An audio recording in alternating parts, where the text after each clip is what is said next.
I admire your luck, Mr. Bond. James Bond.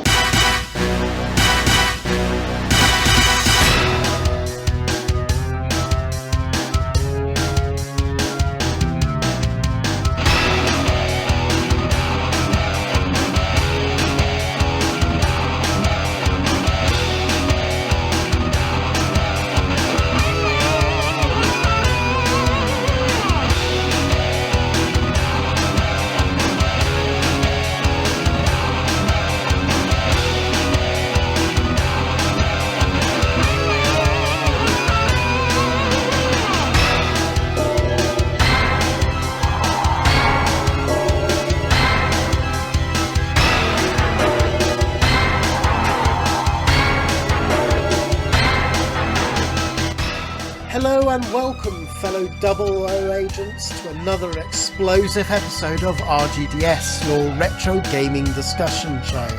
Yes, it's me, Driscoll, Paul Driscoll, the double entendre 69, and joining me, as always, is my fellow agent, Kingy, Gordon King, 0050. Oh, thanks for that. Just remind me. Yeah, he's just had his birthday, hasn't he? How are you, dude? Anyway, I'm good. I am suffering for the sake of recording this podcast today, and I was out celebrating my 50th last night, so yeah.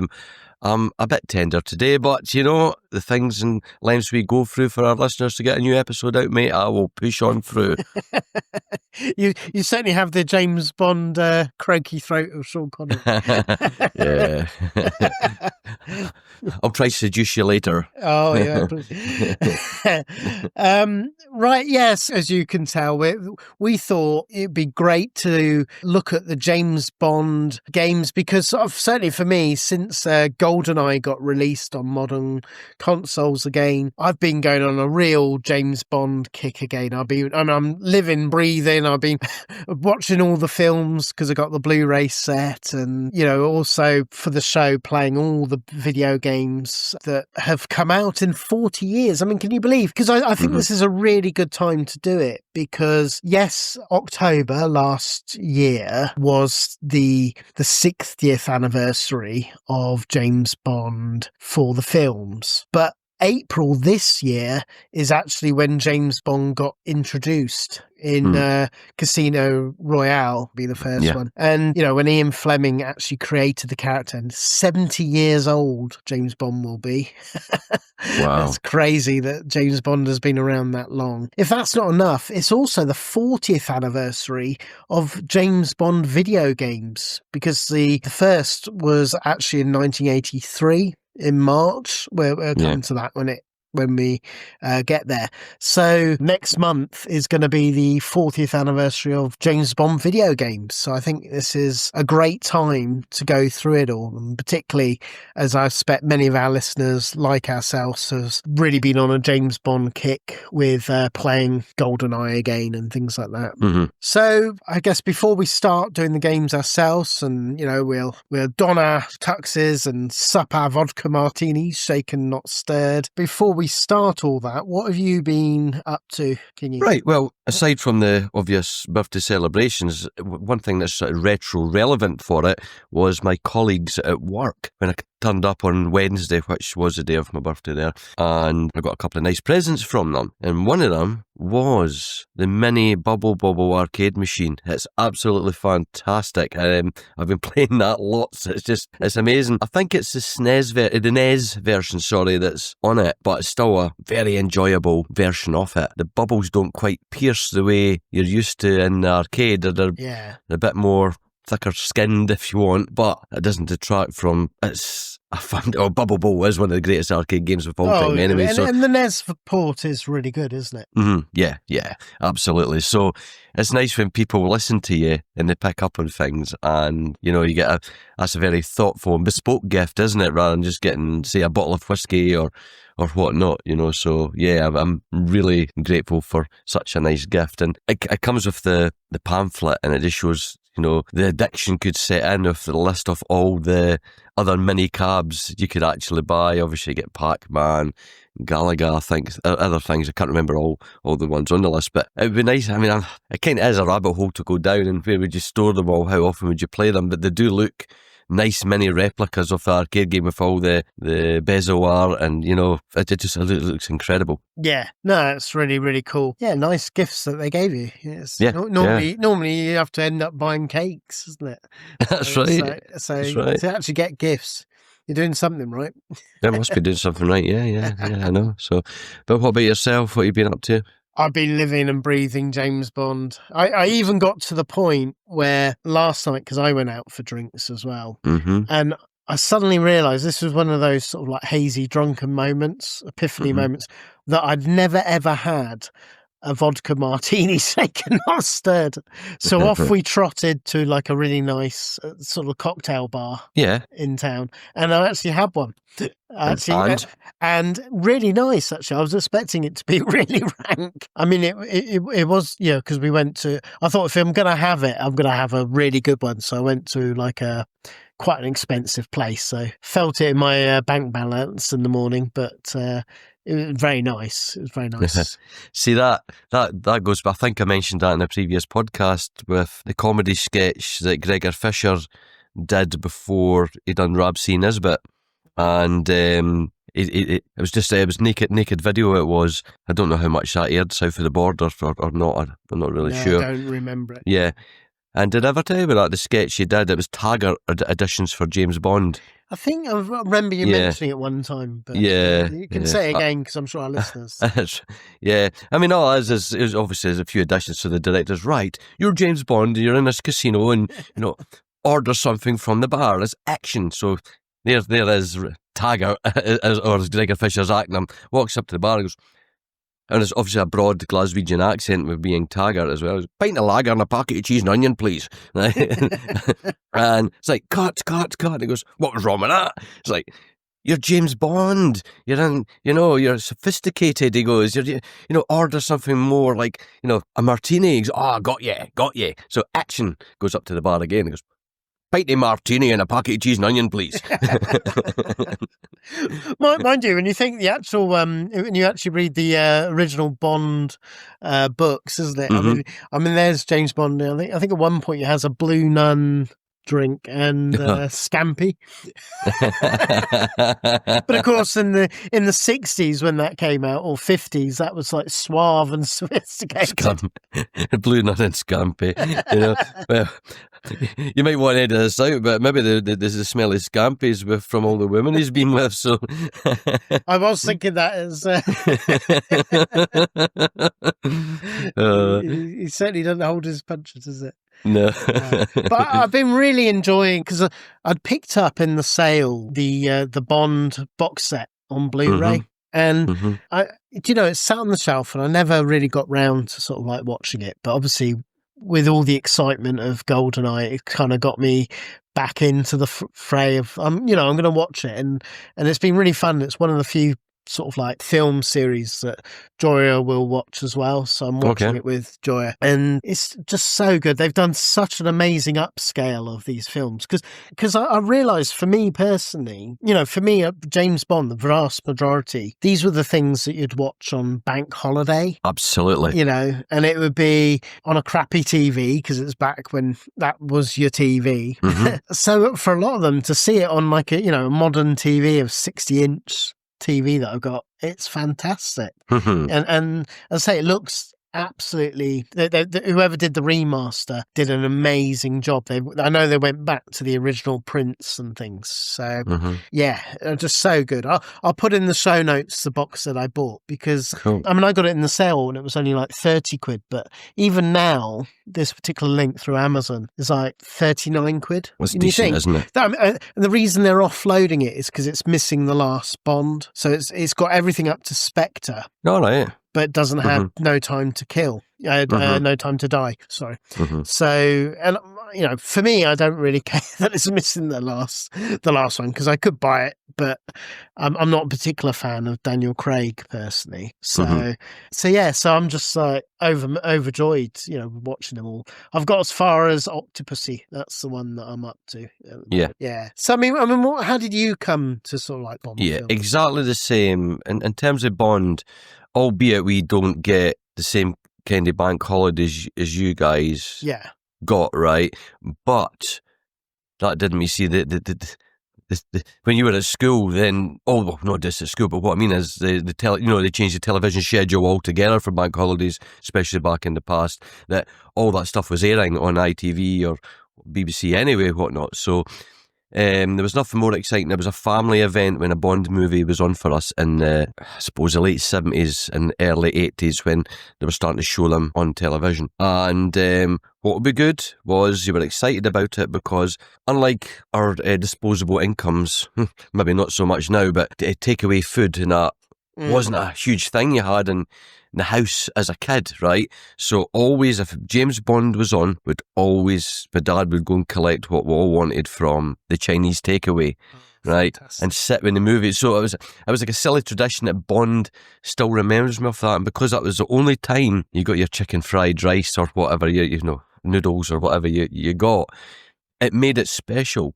Rather than us nowadays, can't be ours cooking, let's order Chinese or Indian, isn't it? It's all the time, yeah. Yeah, all the time, exactly. It's true, actually, because, we never had partly because we lived in the sticks, so there wasn't takeaways. I mean, you had fish and chip occasionally, but it didn't. Yeah, so to have that treat then once every couple of months, maybe twice or 3 times a year when it was only a Bond movie, it didn't matter if it was another movie on, that was the family treat. So we'd all sit in the living room, right?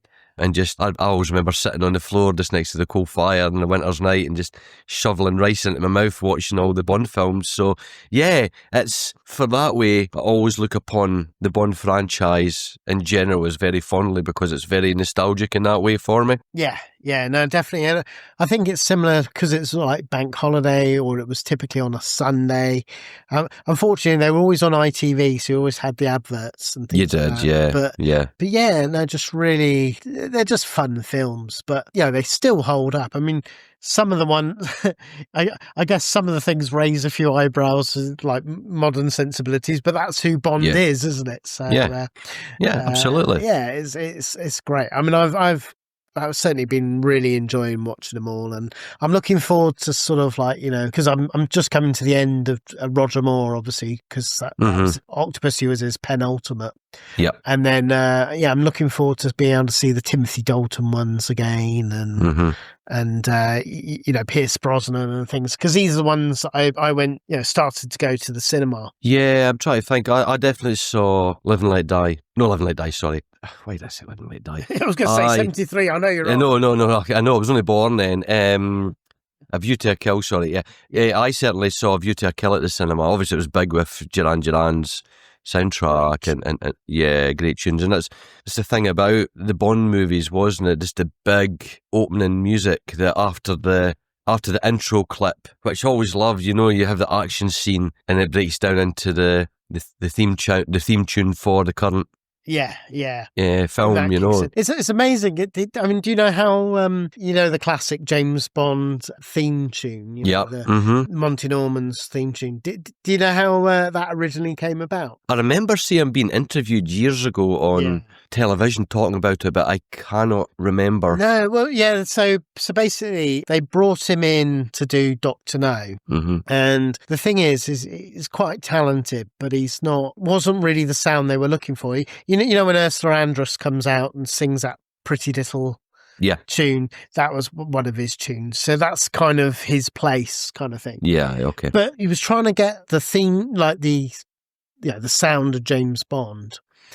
And he had this unfinished Indian musical play that, it sort of got cancelled, so never released. And he thought, well, actually, one, I quite like the tune, and two, I quite like the tune, and the lyrics was quite James Bondy in terms of like, born under a bad sign and things like that. And anyway, he sort of like was trying to work on that, but they still didn't like it, and they really were running out of time. So that's when they brought John Barry in, who literally was given like a couple of days. So he's like, okay, give me the tune, and had to really rather rudely say to him, look, leave me to it. I haven't got time to discuss it with you. And he took the tune and jazzed it all up, and that was the Bond theme. Awesome. But I'll play just a small clip to our listeners, and the full songs in the show notes. But I found actually the Monty Norman original tune with the lyrics.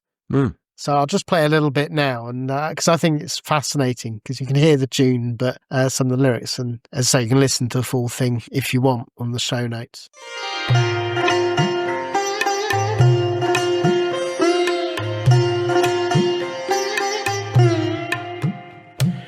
I was born with this unlucky sneeze, and what is worse, I came into the world the wrong way round. Pundits all agree that I'm the reason why my father fell into the village pond and drowned. I was born under a bad sign. All of Trinidad said it was a bad sign. Hindus and Chinese, Africans and Portuguese, everybody worry about my sneeze. Achoo!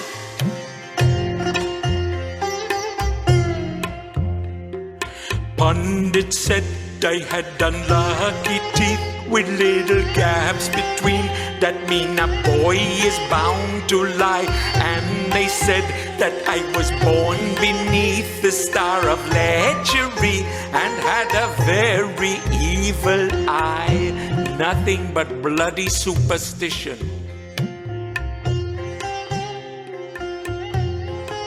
So there you go, so you can see how it came about. So really, really cool. Yeah, you're going to have that as your ringtone on your phone now. Oh, not the original, but maybe the John Barry cool jazzed up version. Yeah, very, very cool. It is one of the best theme tunes, isn't it? Yeah, absolutely. It's iconic, and you know it, you recognise it, and it sets the mood. And they were so clever when they brought it in on Dr. No, was when he said the name's Bond, James Bond, so and that's when they brought it in, when he's at the casino table in the background. Just very clever use, and it's probably one of the most recognised tunes in the world, isn't it? Absolutely. Yeah. I mean, it's up there with your Star Wars and whatnot else, so. Yeah. So before we get into the games, I am going to ask you, who's your favourite Bond? Difficult, because I think from all eras, there's a good movie in them all. Obviously, I grew up with Connery, but I really enjoyed Roger Moore, to be honest, as a Bond. So I liked more of his movies, I think. Yeah. So as much as Sean Connery will always be seen as the original Bond, I think I enjoy Moore's movies better, personally. Yeah, I think I'm a Roger Moore guy as well, purely because it's the age you grow up. But yeah, I mean, I don't get me wrong. I'm like you; all of them are good. I love all of them really. Even the George Lazenby. Did you like that? I didn't enjoy that. I just didn't feel. I just felt he was strongly miscast. I think some of his dialogue was a little stilted. But then it's not surprising. I mean, he was a model, wasn't he? And yes, that's right. And he was having his hair cut and then got hired to be James Bond. One of the things that was good with George Lazenby and some of the others, which I must admit, going back to it, and I know this is more to do with in the 60s, you didn't really have stunt coordinators as such. But you know, when you see like Sean Connery fight, it just looks so bad.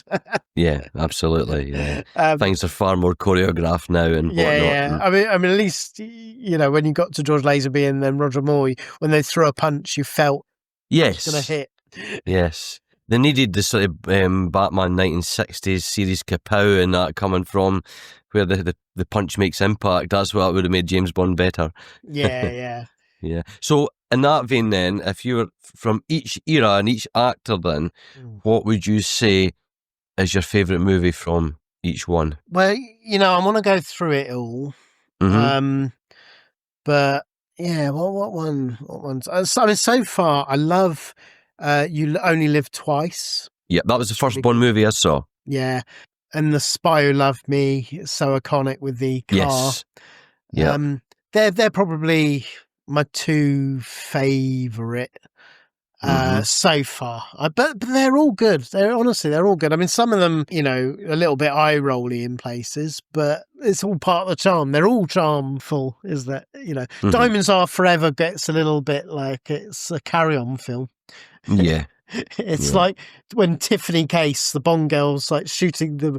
I mean, it is quite funny, but she's like on the oil rig and she shoots the machine gun in the air and in panic, and then actually falls off the oil rig, into the sea. But yeah, no, they're all good. I mean, but bizarrely, some of the ones that people love, you know, always put as they love the most, I don't actually.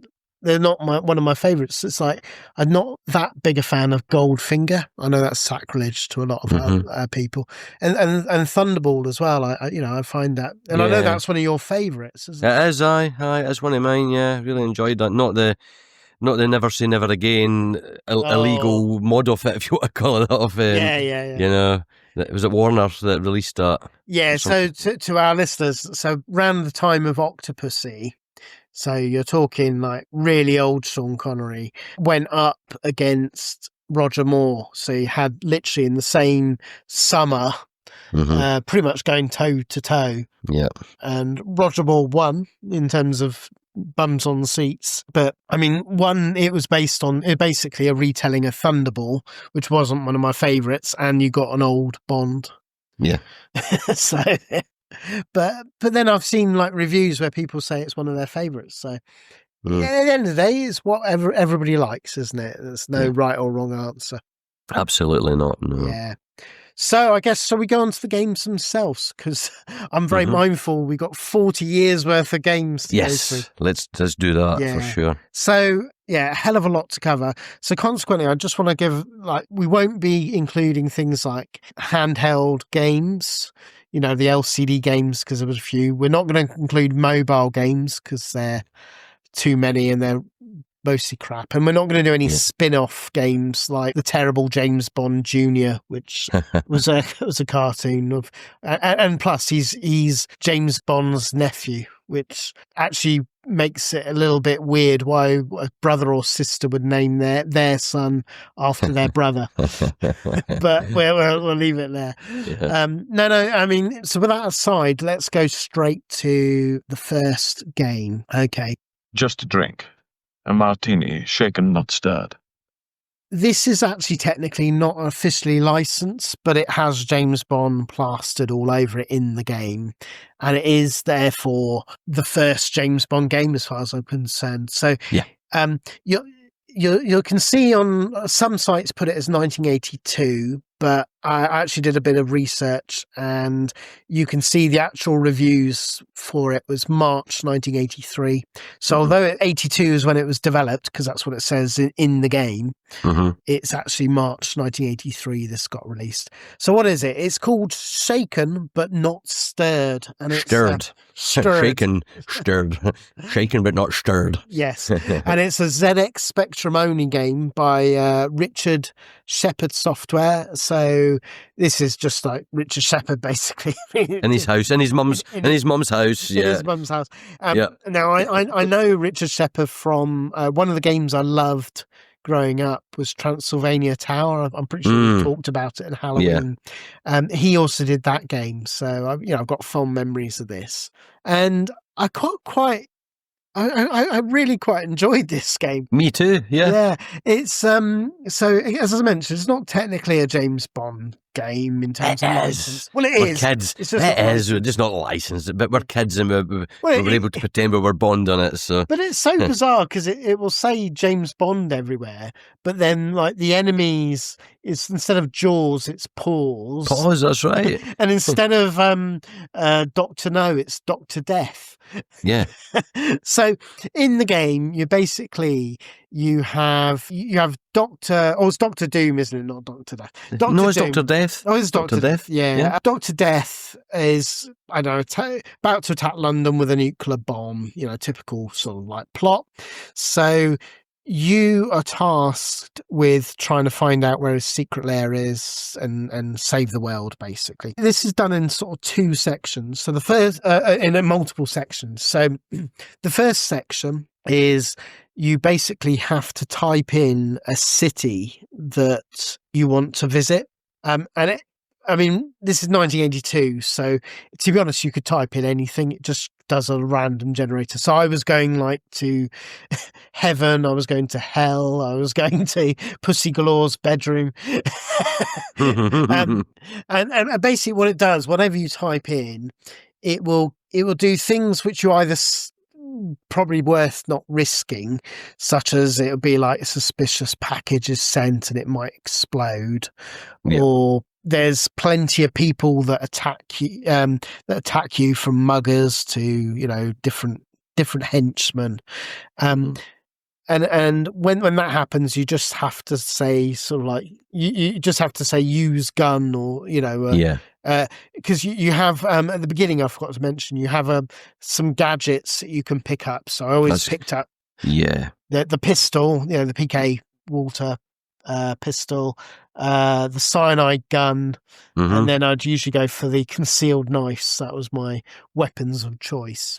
And the idea is, isn't it? If you go to some locations or take the risk occasionally, you're given a clue. That's right. And it'll be a letter of the place where his lair, where the Dr. Death is located. Yes. And that's it really for the first section, isn't it? So before we go on to the other bits, what did you think of that first section? Yeah, I mean, it's very basic, right? I mean, it's even hard to class it as a text adventure. I mean, although it's very limited in the parser.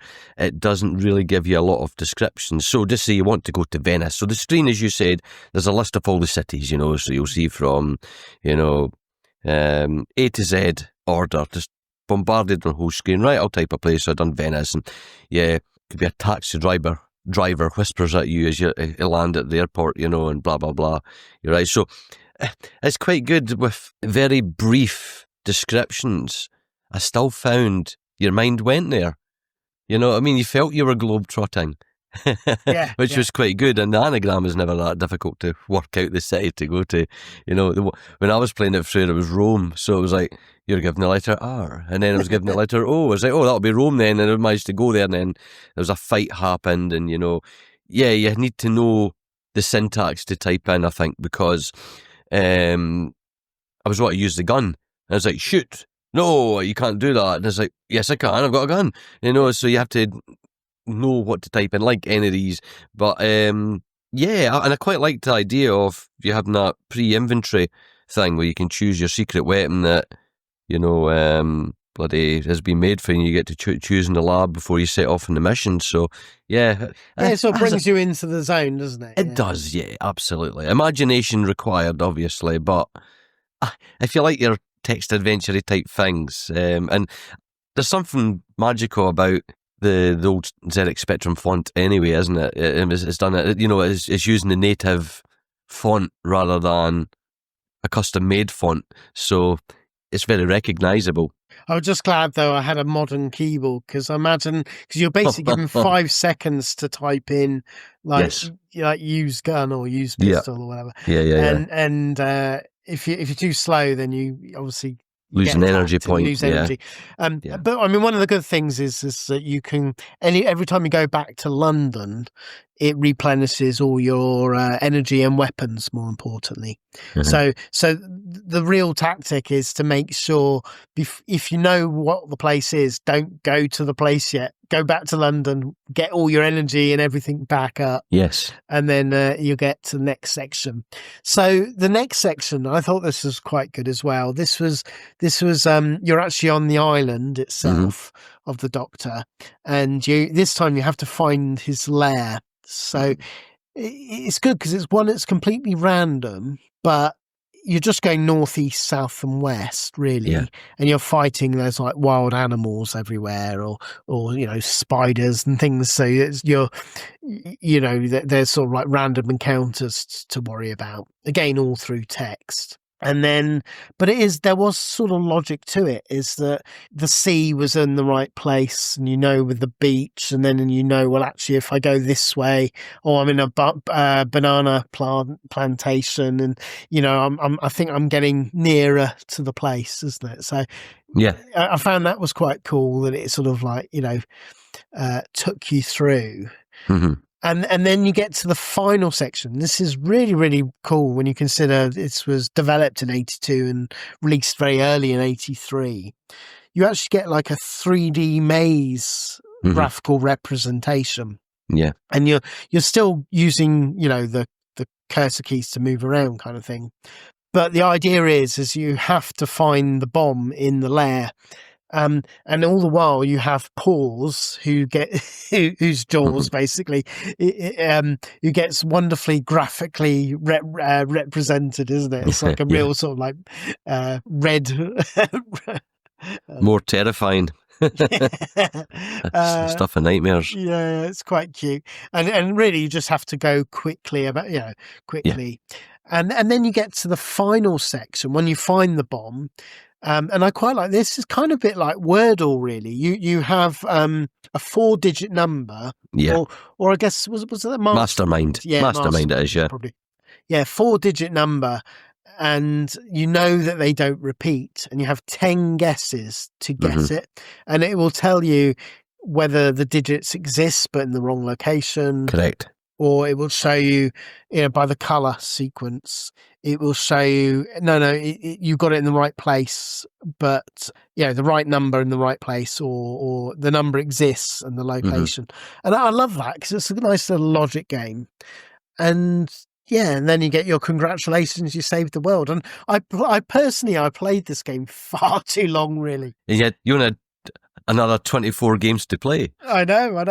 I really sort of fell in love with it though, but and it is nice. It does, because it's randomized. There's a lot of replay value as well. There is, yeah.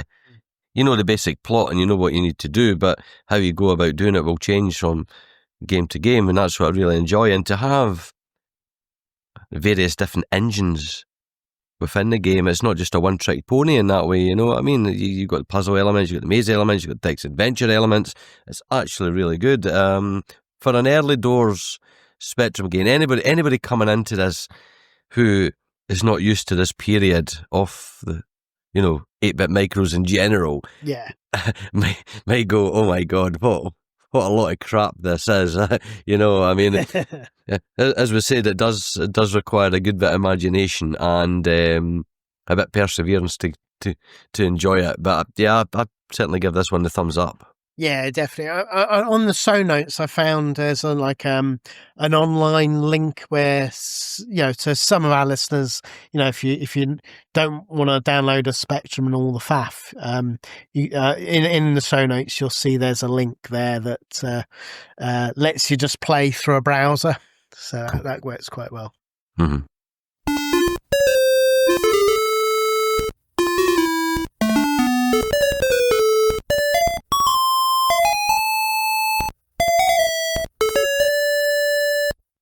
Right, so shall we go on to the next game then? Mm-hmm. So the next game is James Bond 007 by Parker Brothers, and it came out in 1983.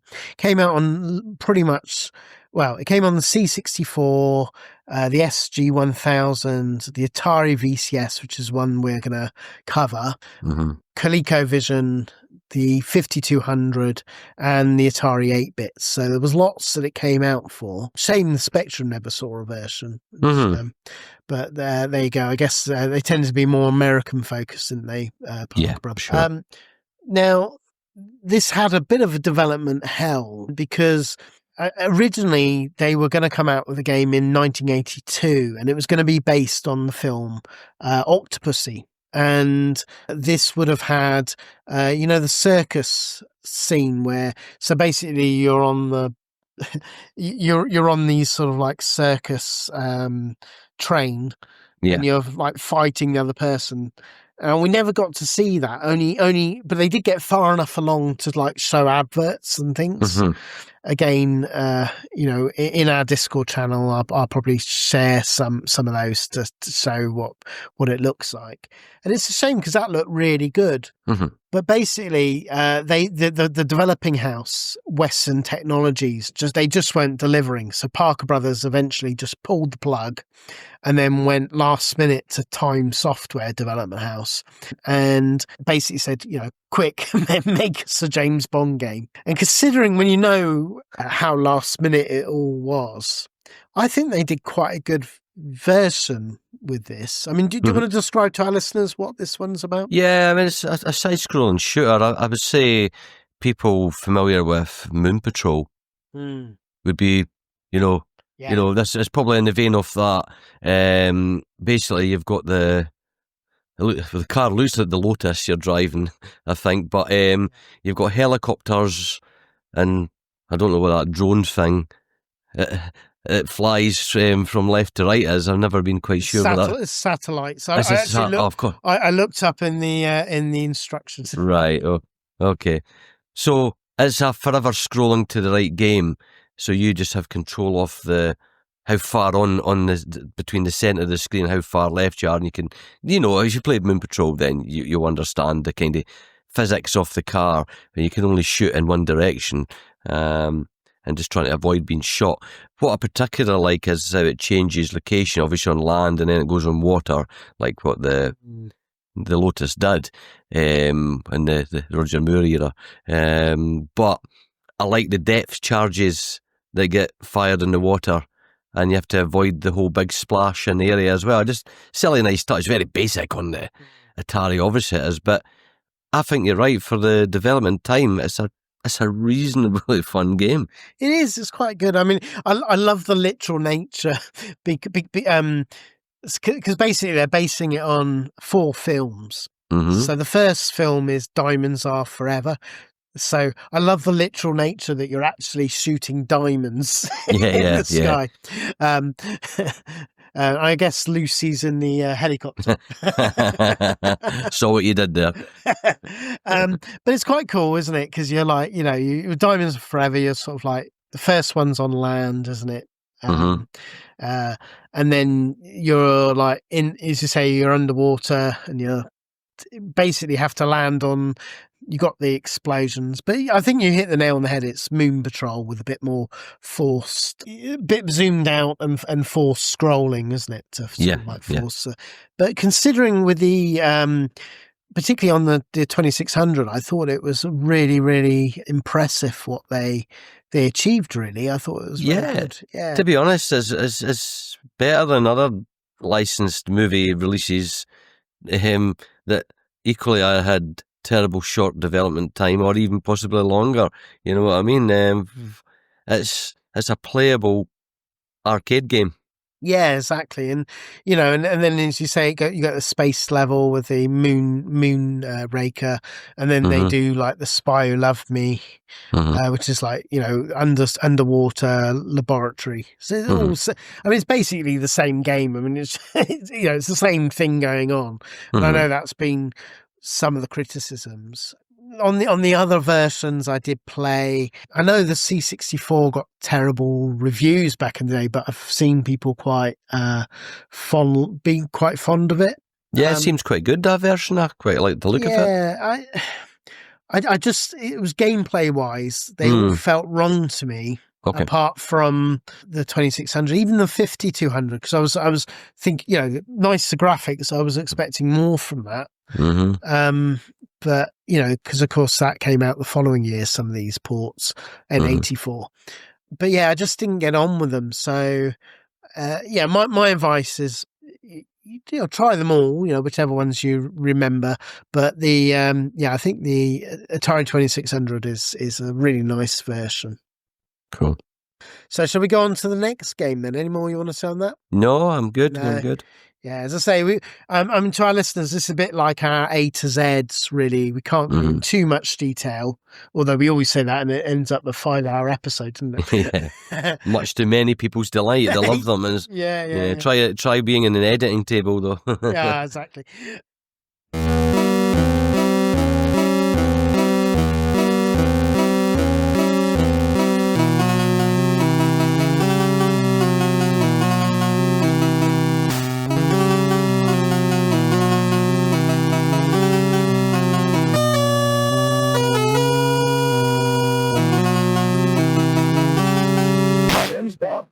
Right, okay, so let's go on to the next game. And this is when you have the beginning of the Domark era. Yeah. And this is A View to a Kill, the computer game. So this came out, there was 2 A View to a Kill games. We'll come to the second one. But this came out first on the 7th of June in 1985. Now, I know this is one that is smack in your era and knowledge, so I'll pass it to you, Kingy. Obviously, I mean, the hype around this movie was probably made massive with the Duran Duran song, the theme tune for it, and the I suppose a video as well, which they filmed also at the Eiffel Tower. And obviously it's got the very scary Grace Jones in the movie. Yes, yeah. But I loved the movie. I'm not going back. There's flaws with it, but I do like Christopher Walken as an actor anyway. So yeah, basically what I'm saying is I was sucked into the hype of the whole thing. So this would be my first Bond game purchase, and it's basically split into 3 games. Okay, so the first one is in Paris, which is a top-down kind of precursor to old Grand Theft Auto. In ways, but really badly. Really badly. Really badly, yeah. It's probably my least favourite of all the mini games. And basically, you're pursuing the parachute, aren't you? To catch up with the. It's Mayday, isn't it? Mayday. I couldn't remember her bloody name there. Thank you. Catch up with Mayday. Of course it is. And so on the bottom of the screen, you see the top-down view. Up above it, it looks like 3D Monster Maze. Or another maze in another James Bond game, just like the, the shaken but not stirred thing, So it's pretty basic. I mean, it gets boring. I admit this bit gets boring really quickly. You have to watch your damage on the car. You've got the countdown timer for the explosion, so you need to catch up in time. So it's all right? I mean, I can't really praise this bit enough. I mean, we'll break it down mini game by mini game. I mean, what's your views on this particular section? I didn't like the first section. It was just so. I mean, not just a little basic. It was incredibly basic. It was ugly, slow as well. And until I watched a video, I didn't know what the hell I was supposed to be doing because I hadn't really played this one. I think I just drove about on it back then. It's the one section I've never ever completed in my life, and to be honest, I don't really want to. You basically have to be where she lands, isn't it? That's essentially, from what I can tell. Yeah, that's right. It's pretty awful. Yeah. Yeah. The next segment then goes to the City Hall. And it's quite an interesting one. It's a sort of, I'm not saying it's an isometric 3D thing, but it is done slightly in an isometric perspective where the City Hall's on fire and you're having to run about, and obviously you're hindered by the progression of the fire, find the stairwells, get access to rooms and whatnot. This wasn't too bad. It kind of looks like Spy versus Spy. That's the kind of perspective I'm talking about. But it's a lot of small play area screens, isn't it? I mean, obviously you've got the graphic of the City Hall building down the bottom, which is taking up huge amount of room just to show you how far the fire is spreading along. But you can find bullets, you can find fire hoses, you know. There's a game, it always remembers me of a very poor version of Hijack, which is a quality Spectrum game if you've ever played that. No, I never played it. I think I've heard you mention it, but I never played it. Yeah. But, I mean, what did you make of this? Well, once I worked out what the hell I was going to do, this was probably the strongest section for me, personally. I've got a feeling you like the third section. Yes. I suppose it was all right. It was okay. It's just typical graphical adventure bit. Like it reminded me a bit of short circuity sort of view. Yeah, that's a good example as well. Is that the second game on Short Circuit, isn't it? Because the first one's the scrolling kind of shooter leaper, and yeah, exactly like that. Yes, good example. Very similar, just a labyrinth of rooms and finding your way about ultimately. It's all right. It's okay. I mean, none of the. I'll be honest. This game overall didn't really impress me, but I can understand, to James Bond lovers, and this was, for a lot of people on home computers. Certainly, this was the first on the Spectrum first apart from Shaken but not Stirred. Yeah, this was the first licensed game based on a contemporary movie of the time. Yeah. I can imagine the excitement. I know, it's interesting if, say, someone like Ocean perhaps got the license rather than Domark, what would have become of the game, certainly delivered a very different beast than what we have here.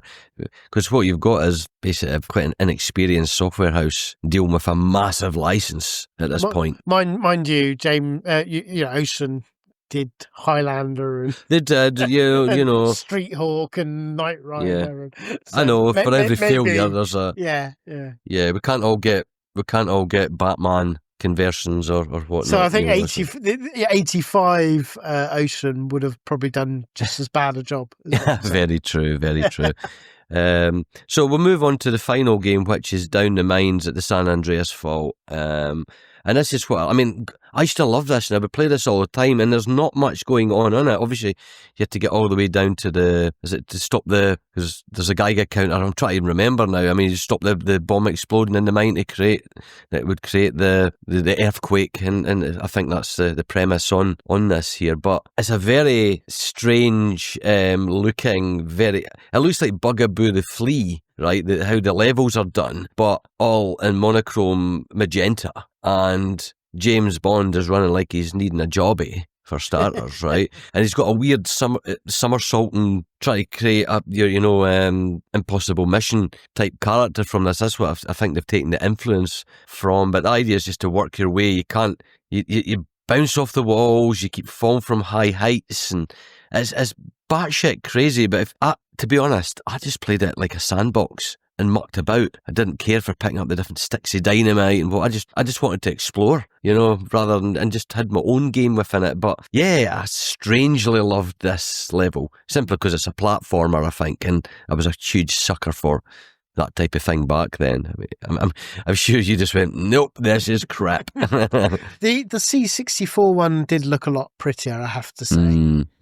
But yeah, I just didn't. I guess not having any nostalgic memories for this one, I struggled a bit with it. But it was very, very clever with all the things you can pick up and things like that, isn't it? You got like the hook gun and. Going back when I started emulation again all those years later, way after I sold all my Spectrum and its games, and this is one of the first things I'm going to fire this up because I remember having hours of fun with it. And it's just there's just certain games in life that are best left to memories, the memories in the past, because it did come as a big disappointment all those years later. I mean, my God, how did I get any pleasure out of playing this, But I just loved, what it was? It was the depths you can go down to in the mine. I found that was really exciting. But the fall from any high height thing is just bizarre. As you say, it's a whole bizarre. I mean, you do get the feeling it was for another game that they just shoehorned in. Because even on the C64, it looks more like Prince of Persia, doesn't it? Yeah. or like Mission Impossible. You're absolutely right. Or Impossible Mission. Yeah. Yeah.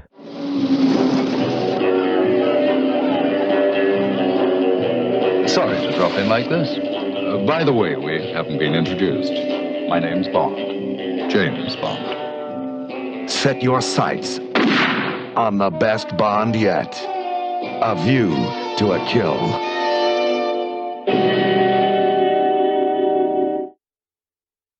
Okay, so we've gone to the next one because there was another View to a Kill that many of our listeners may not be aware of.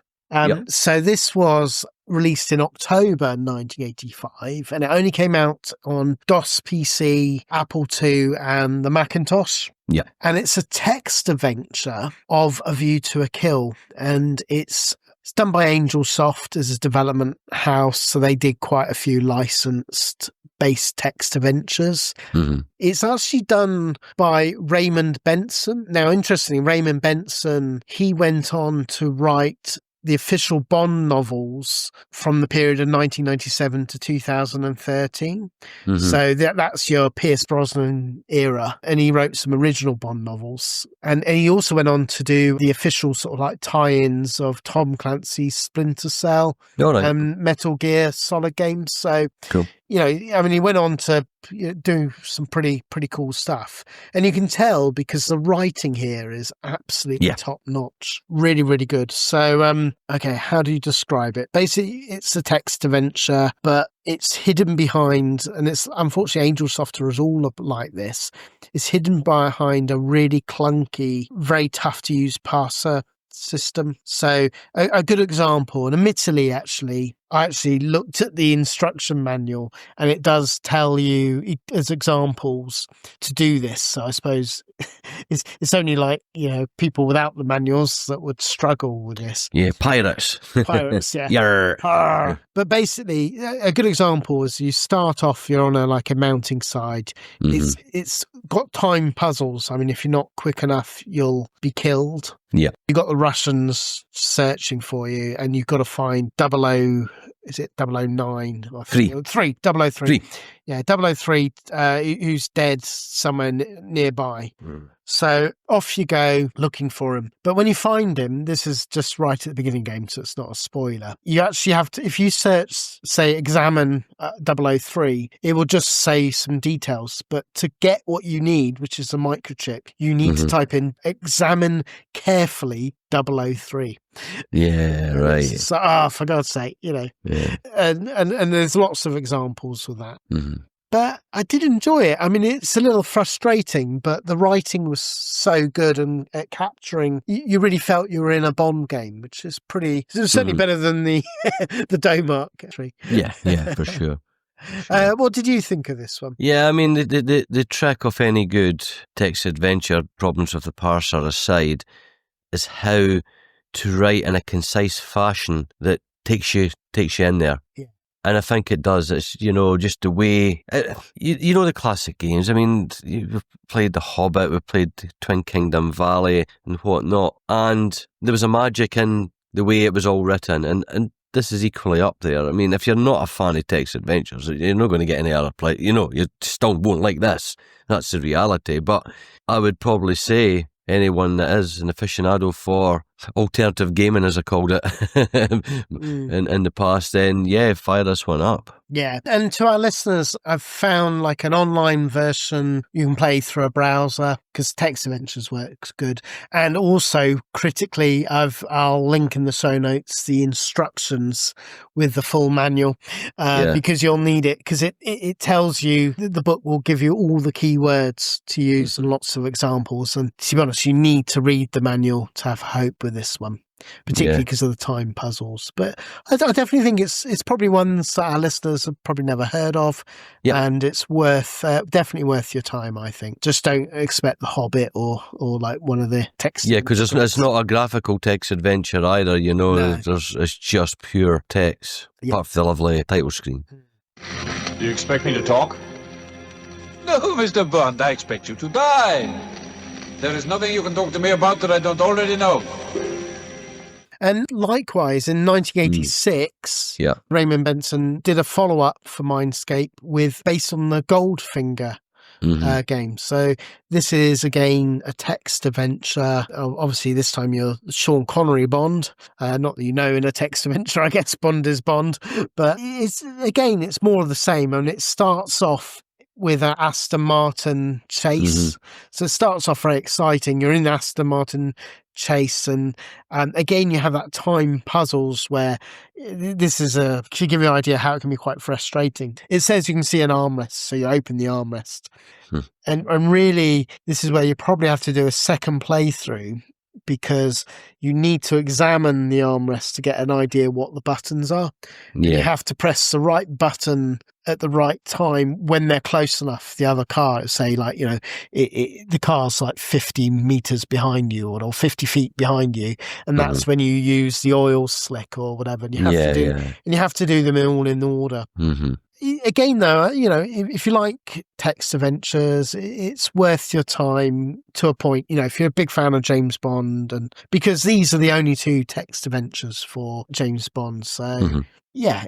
And again, as I say, Raymond Benson is a great writer. It's clear. He really sets the scene. You feel you're living it. It's just a shame that I would love to have seen Raymond Benson working for Infocom doing these or something where you've got a better parser. Yeah, absolutely. More complexity. Yeah. I mean, and what did you think of this one? Yeah, I mean, I couldn't, after having to go the other one, I was right, it's just more of the same engine.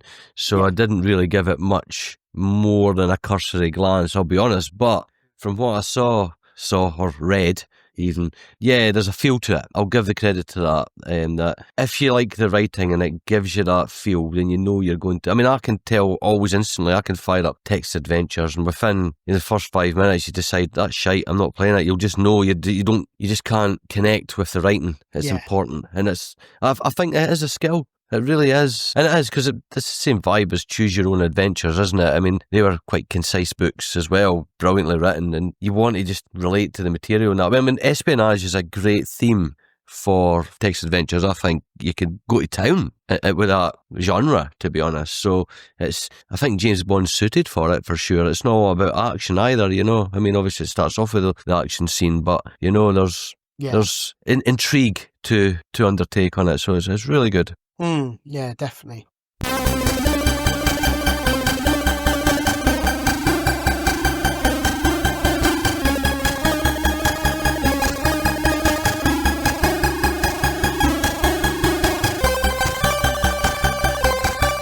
Right, okay, so we'll go on to the next game, and this time we're going back to Domark again with their 1987 second Bond game, which is Living Daylights. Now, this is... I always forgot about Living Daylights being a Timothy Dalton. I always remember the other 2, but I was... Yeah, it's... when I watched it, but I mean, I went to the movies to see it, because obviously this period, you're at the age you're old enough to go yourself with your friends to the cinema, and I didn't understand the whole defection plot as a kid. It was quite a complex story, because they were reinventing Bond here, weren't they? Everybody thinks of Daniel Craig's gritty Bond, but I personally quite like Dalton as a Bond. Yeah, no, I do as well. I mean, basically he was going, wasn't he? You went from Roger Moore, who's all sort of like gentleman about town, to suddenly it's Timothy Dalton, who's like a true assassin, isn't it? Yes, he's like cold-blooded killer, and played it very serious, and obviously a lot more realistic. I quite like it. But it was a bit of a shock film-wise. In terms of the game, I mean, it came out in 1987, and it came out on everything really: Spectrum, Commodore 64, Atari 8-bit, MSX, Amstrad CPC, and PCW as well for Amstrad. I'm going to pass it to you with this one because, again, this is one that I don't actually remember nostalgically. Yeah, I mean... We'll mention the action, the Specky Action +2 action pack a little bit there. Because it came bundled with a retitled. But for us as the original release of the game, I thought it was brick hard. That's the first thing I'll say about it. I died. It was a game I needed to play with putting pokes in, that's for sure. But it's a run and gun game which... You just run across the different locations from the movie. That's all it is. It's pretty much the same thing all the way through. And what's good is there's bad guys mainly in the background. So you run about and then you stop and it becomes a kind of Operation Wolfie Crosshair. Shoot them because they're all hiding in the shadows, all popping up. So the idea is to, like on level 2, once you meet up with the general that's defecting or whoever it is on it, you have to save him from being shot. So there's nothing worse and more frustrating. The only game I like trying to protect somebody on is 3D Ant-Attack. Everything else can get in the sea, to be honest. And this is, it's bad enough and hard enough in video games try to look after your own well-being in a game opposed to someone else, isn't it? I mean, oh my God, Sleepwalker on the Amiga as a side story. Don't get me started in swear words on that one. Anyway, but the animations, I really liked the animation of the graphics and it's on the Spectrum anyway. I mean, they're fine on whatever version you play it on. Obviously the Commodore's far more smoother on the scrolling, and you can recognisable backgrounds on the C64. Yeah, I mean, the criticism of this is you take the name away, right? Would you know you were playing a James Bond game? You wouldn't. No. It's probably the most. There's a few other loosely tied in ones coming up, but this, is you're stretching it a bit thin. It's a good engine, don't get me wrong. I love how you can jump over things or roll under the them. rolls. The rolls are smart. Yeah, the animation is absolutely fantastic. But as a game, it just gets a bit repetitive now. I think it's off its time and doesn't have the staying power in this era anymore. Yeah, because it was quite fondly liked review-wise, isn't it? I was quite surprised because my fundamental problem with it was, one, it's very samey, as you say, every level's essentially the same. But it's so clunky to stop and then like target everybody. Yes. It's always popping up. So really what you end up, it's usually better to just run hell for leather. Yeah, but once I put pokes in and had infinite health, that's all I ever bloody did. Yeah. It rather famously is many a time as I've said, I've always struggled with pokes. Yeah. It's back in the day, so I never really did. We're going to do an episode after this one, how to poke your video games, right? But the other bit that really confused me until I read like the instructions, I actually read A World of Spectrum, because I was like, in the opening level, you got paint gun, and I'm like, why am I firing a paint gun? Yeah. And then, but you had your weapon, but you're not supposed to. And I realised when I read the instructions that it's SAS training exercise. Yeah, that's right.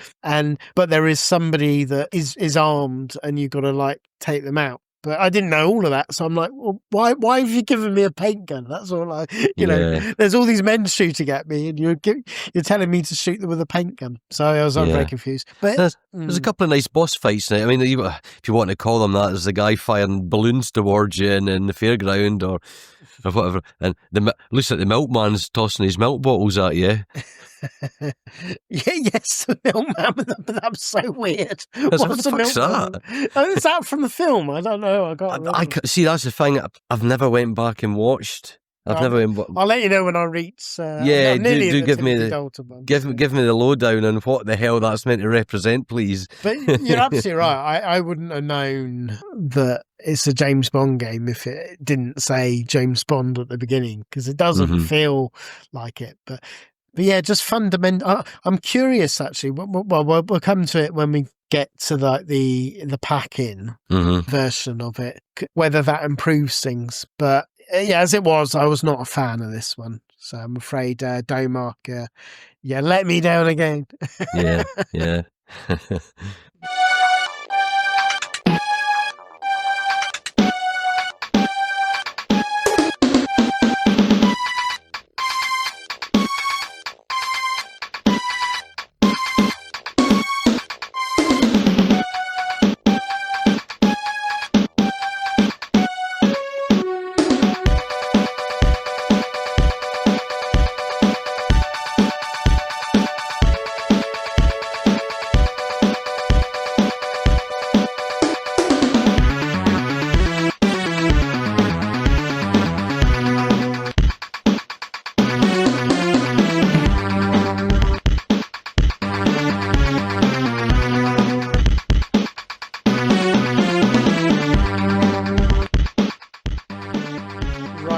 Should we go on to the next one then? Please, Paul.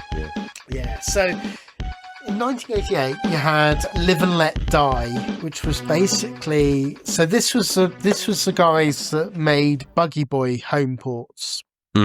And they came out with a game called, well, they were about to come out with a game called Aqua Blast. That's basically was the game. And it was Buggy Boy meets Road Blasters in a boat. So you could shoot things and, but it also had like Buggy Boy where you could go up on slopes and things like that.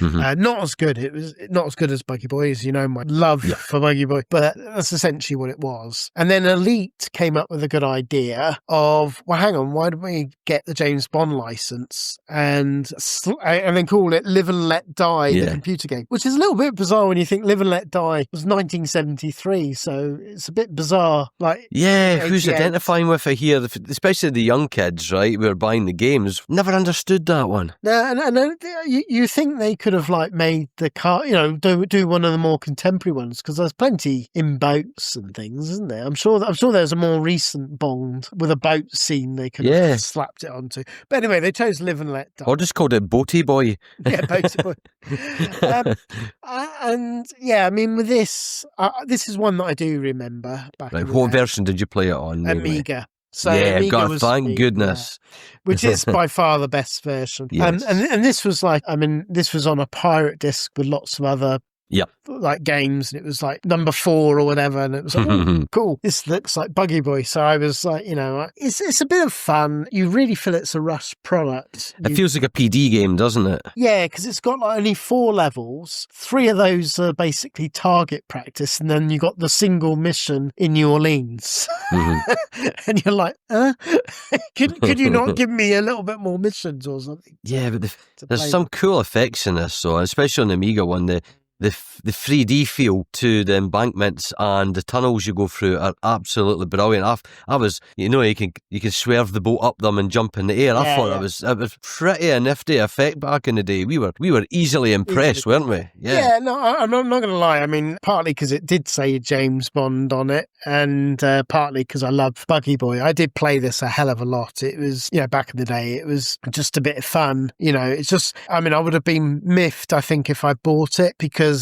you're not getting a lot of bang for your buck, really. Even in Amiga days, you weren't getting a lot of bang for your buck. I think you hit the nail on the head of it's almost like a PD game in terms of content. Yeah, absolutely. But yeah, I mean, I didn't get on. I did try the Spectrum version. That was my first experience of it was that back in the day. Thankfully, I didn't buy that, and it was just deeply disappointing as a game with, to be honest, no redeemable factors at all. No, not. Have you ever tried the C64 version? Then? Yeah, played that for here. It's not too bad. It's very, very Commodore-like. It runs at a good speed, but I just feel the boat, it doesn't feel it's pointing forward. It looks like it's pointing up the way like a rocket most times, and it breaks the illusion of, you feel the layers in the game. That's the point I'm getting at. And the boulders look as shit on this as did the Commodore version of Buggy Boy as well. Yeah, I mean, you can tell it's Buggy Boy engine, can't you? Absolutely. I think using some of the same... It's assets. This, I mean, even the tunnels you go through, how the tunnel effect works on the 8-bit versions, right? Straight away, this is a repurposed engine here, folks. More than any other game, this one. The Commodore one highlights that. That's not a bad thing if if you can adapt it into something else. Good for you. Why waste all that time creating a new engine when you've got something appropriate? Yeah, no, I totally agree. I mean, I'm certainly glad it exists. Yeah, I don't think it did very well, but not surprisingly for a 73 film. There's a 1973 film. Yeah.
Right, okay, so now let's go on to the next one. And this is one that I do remember owning back in the day on the Spectrum. And this is Domark again, and it's License to Kill.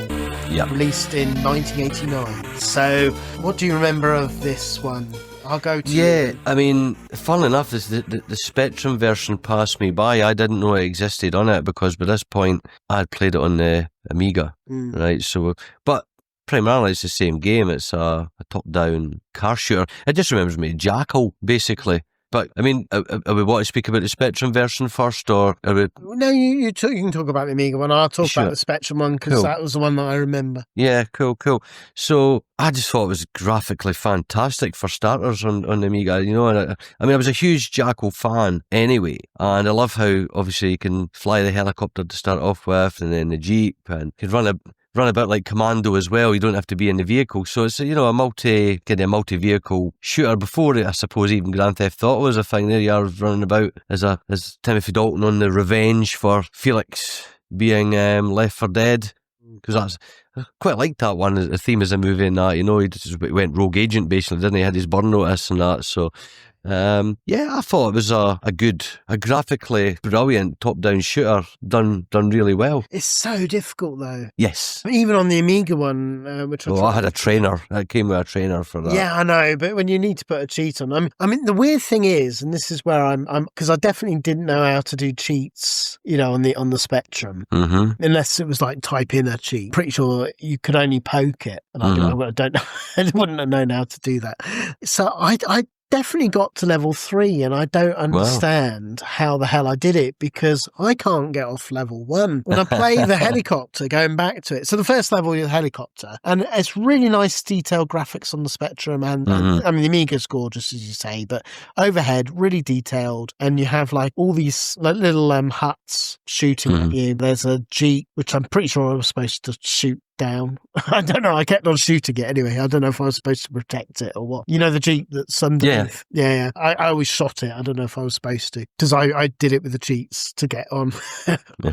But yeah, you fly around. But what got me is that just within seconds, you're just like dead. Your helicopter crashes. And I mean, did you find the same thing, or was it? No, I think to be honest, on the Amiga, I mean, I only gave this the briefest of plays. I think looking at it graphically, I would have lost my shit over it back in the day, because it kind of had the things I was looking to play at that point, you know. I mean, but just for something that looked as good as this,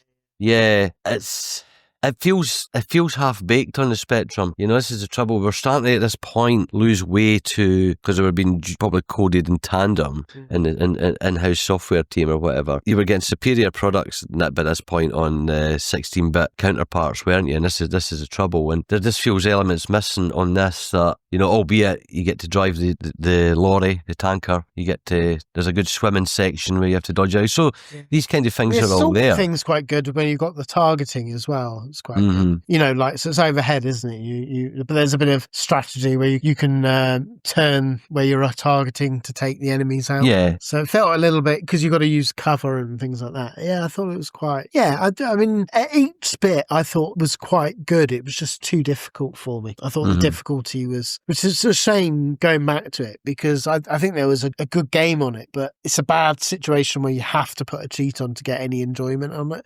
Yeah. And that's where I was, basically. I mean, I enjoyed it with the cheat on. It was great. You felt like James Bond.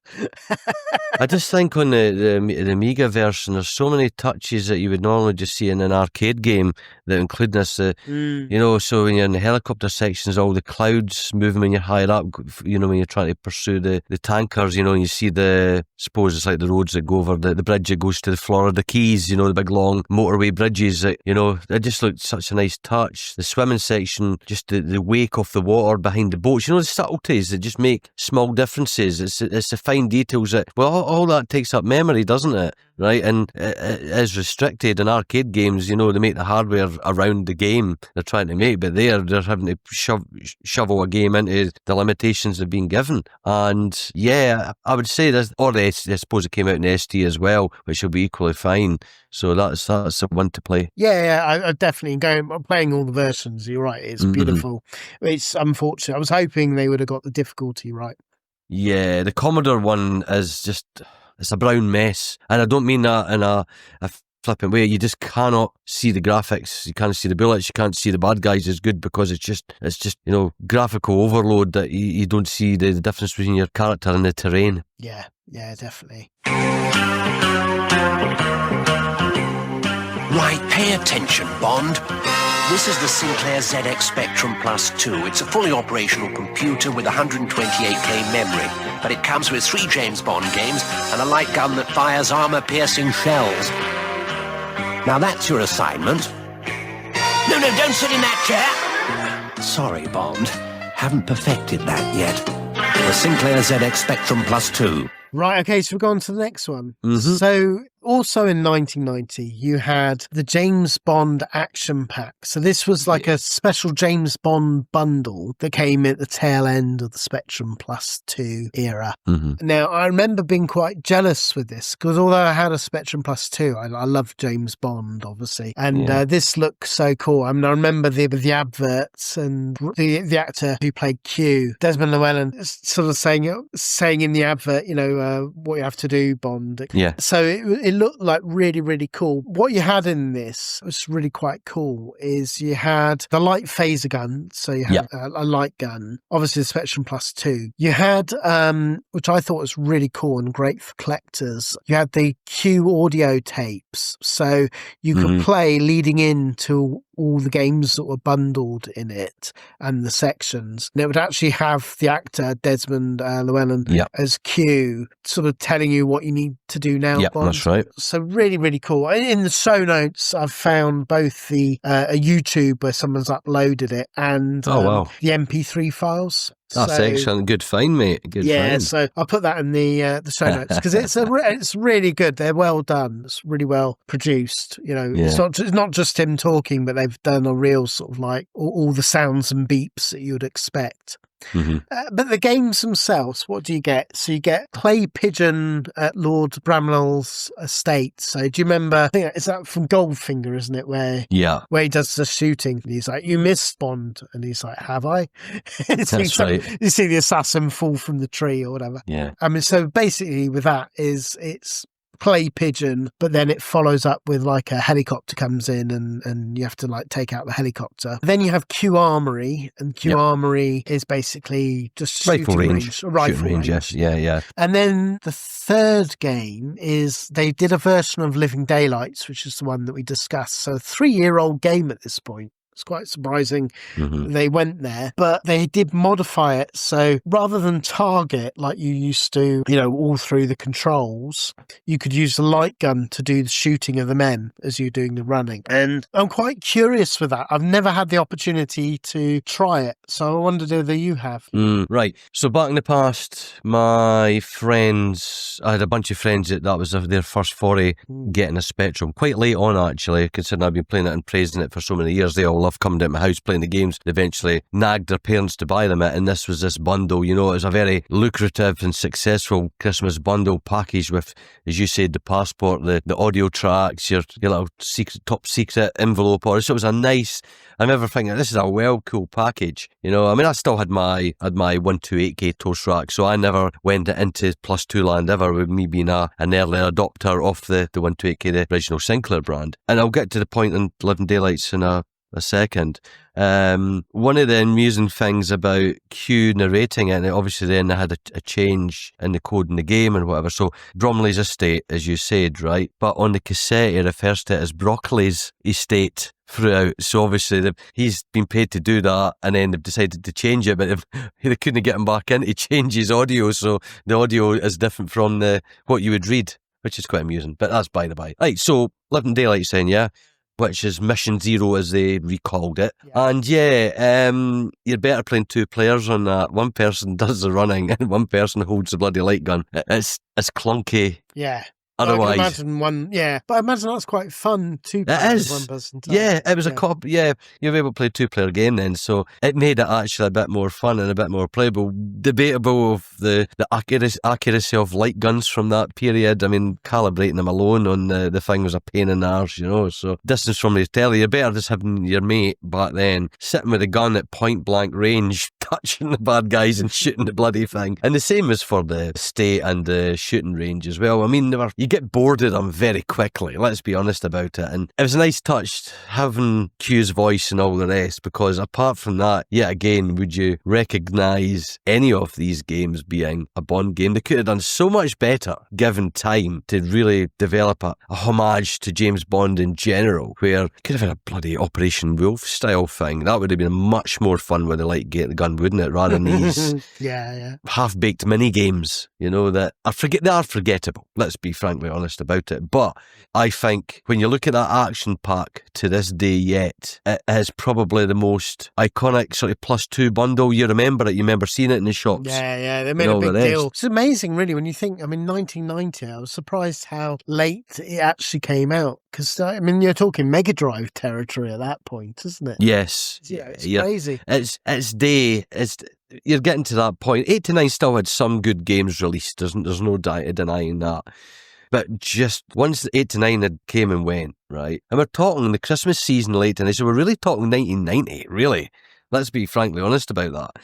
But 90s, when 1990 became a thing, its days were numbered. And you're getting games, the latter day games done by real professionals looked, you know, they were pushing the spectrum to its limits at that point, wasn't it? It had full range colour and things you didn't think was possible 5 years prior. And then you get this thing out that's, because I'm written these games in 83. Yeah.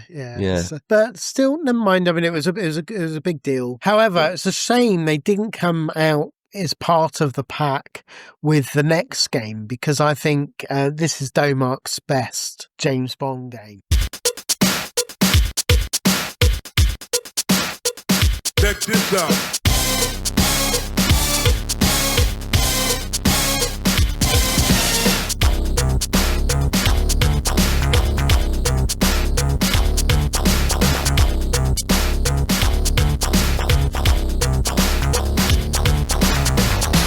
Hit it.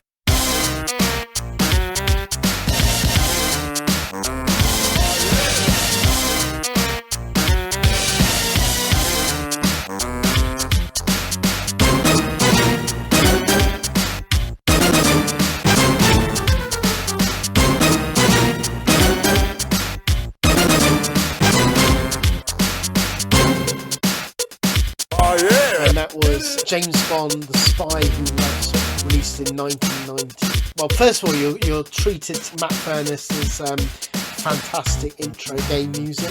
Yeah. I love his rendition of Bond. It's so catchy, you know, the Bond music, and he's put in little vocal clips and things to like funk it up for the 90s.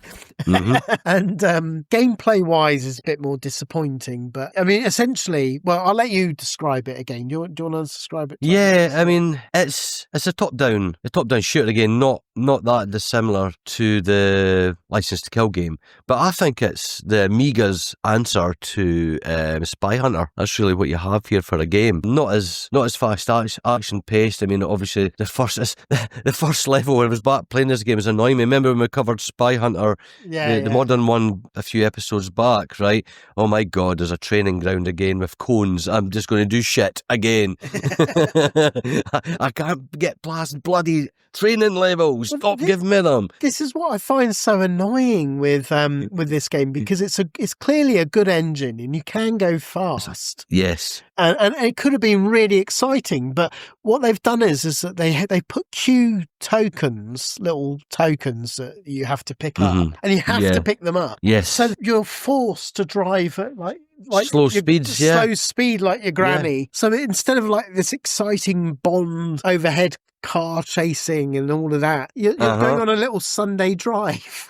Exactly. That is my problem I have. I mean, it is graphically, it's gorgeous. Yeah. Absolutely stunning. I love yet again, it would be another contender of an arcade shooter that would compete with the arcades if they so chose to do that. Who wants to collect frickin' tokens on the road, you know? Well, particularly when you slow down. I mean, if you're going to do it, make it so you can go fast. I mean, there's no way where they've placed them. There's no way to drive. And the roads can go very narrow as well, can't they? It's not designed to be fast on them. But yeah, it's good and bad, this game, for that. Yeah. In that and the second part of the scene is when you're in the speedboat, and that's still picking up the tokens, but it's a bit more fun, isn't it? Because you do jumps over bridges and things like that. It's quite cool. Yeah, the underwater section's the best, in my opinion. That's Lotus. So I mean, then the next bit, you obviously you go into the queue truck and then get out your car. So it feels a bit like Knight Rider going into the car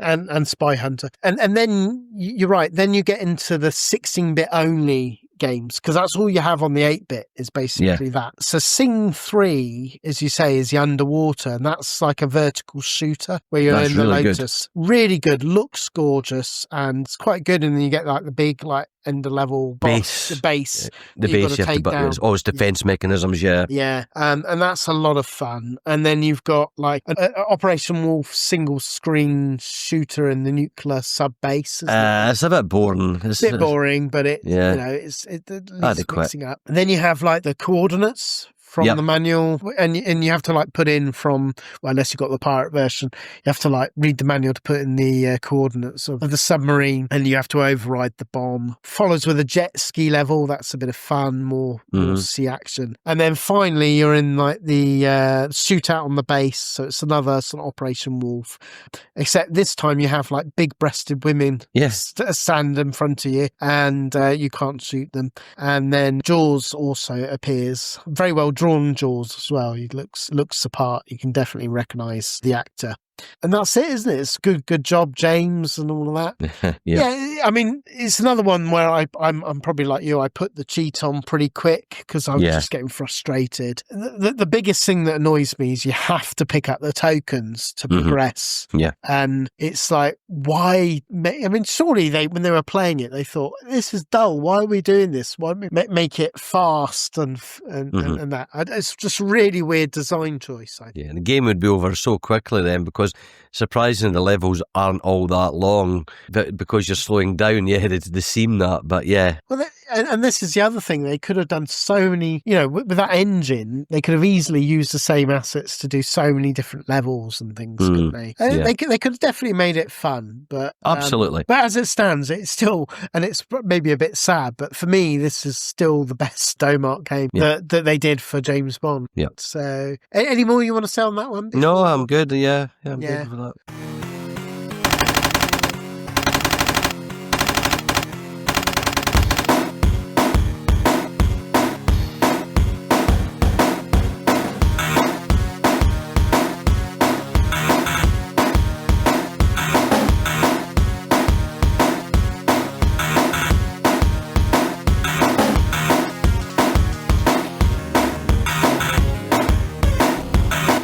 Okay, so we're going to go to another 1990 game.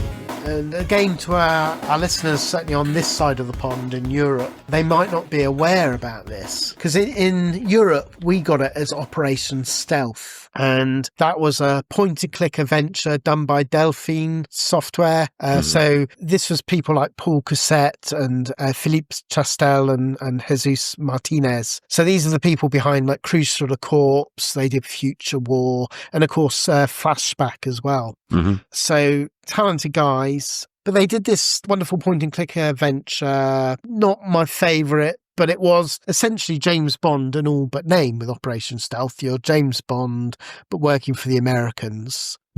And you do all the usual point and click and again, trying to save the world. But in America, they actually, with Interplay happened to have the James Bond license, or are able to obtain it. So they made a few changes to the text and things, and they came out with James Bond Stealth Affair. That's how it was known in America, where you are actually playing as James Bond. Now, it's a bit bizarre because they had to explain away why you're working for the Americans. So you get like a throwaway line of saying, oh, MI6 have taken you on loan to work for for this stealth affair. Yeah. And then they don't mention it again. But that's the reason you're talking to like the CIA. Yeah. And they did do a few other subtle improvements to like some of the writing and of course James Bond, putting in the name James Bond. I mean, what do you think of this game? Yeah, well, this is new to me. I didn't know this existed full stop. So it's a pleasant surprise to find a new point and click game on the Amiga for me to play.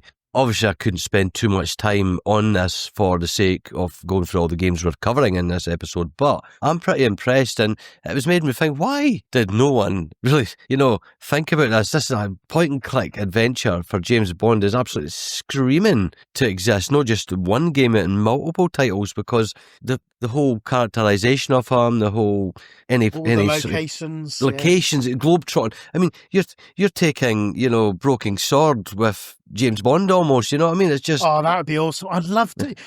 Yeah. Oh, if you could get Rebellion to do like the guys who did Broken Sword, to do James Bond. How fantastic need that to happen now. I need that to happen now. So it got me thinking like that. It's like, why hasn't this been done? It would be absolutely, it's a shame because then in this day and age, you would have voiceovers as well as the text, okay? But we can use AI these days to do that. I mean, we could... I think I would like a Connery's voice in it, would you? I think that would be quite good. Yeah, well, he's dead though, isn't he now? But AI, I'm saying. AI. To do it. Oh, I see. Yeah.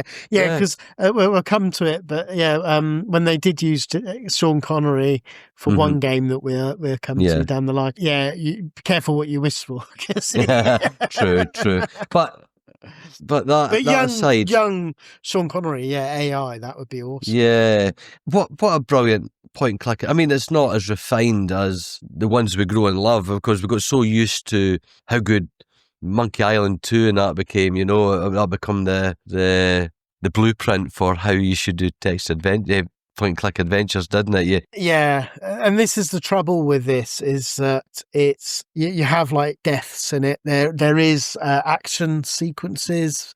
Yeah, where they've tried to make action elements later in the game. I'm not interested in them. No, but it's a 7 out of 10 point and click. It's not up there with any of the LucasArts. It's not a 9 out of 10, but it's definitely a respectable. Yeah, and it's definitely worth a play. Yeah, and technically this was the sequel pretty much to Future Wars.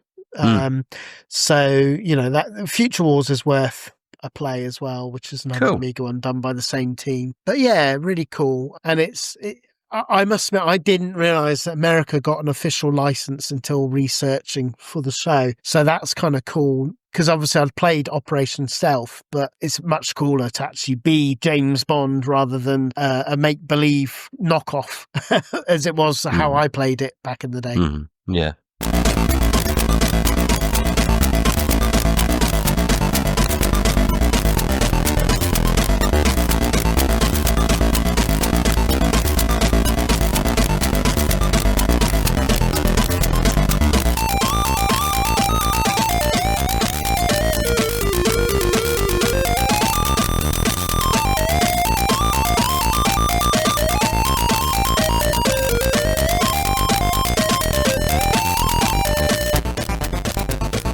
Right, now we love giving our listeners some curveballs and some games that they probably don't even know exist.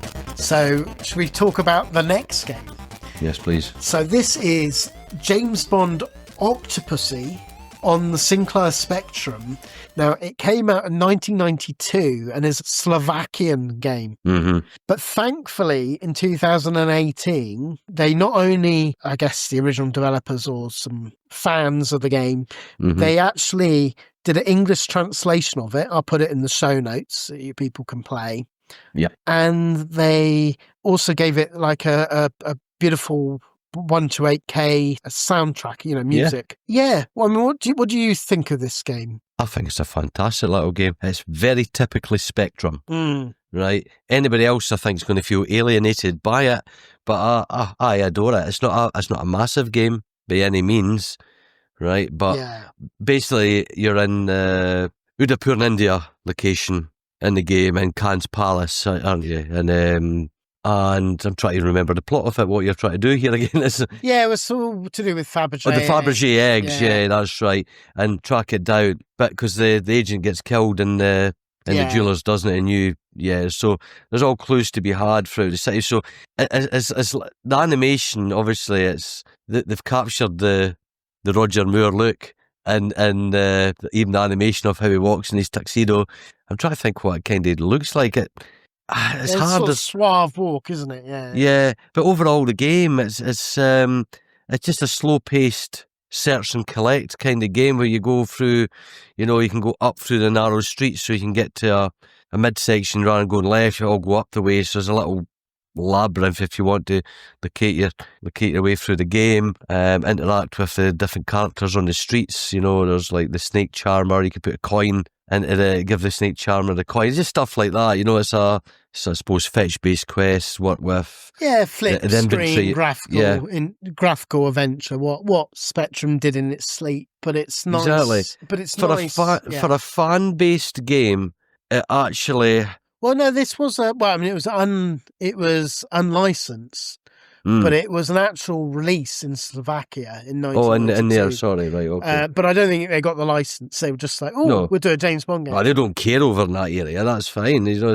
And then fans made it into, they basically converted it across. But it's a really good quality game. Now imagine the embassy level, the city hall level on View to a Kill. If it was more like this, how fantastic would it be? Awesome, wouldn't it? Yes, exactly. Now this, it made me think, like you were saying earlier with like the point and click, it would be similar. This style lends itself far more to James Bond. I wish like Domark in the Spectrum days had done games more like this, where you're going to exotic locations and solving, picking up items and doing simple solutions. Now, it is a shame. You're absolutely right. It feels unfinished. So I don't know I don't know what happened there.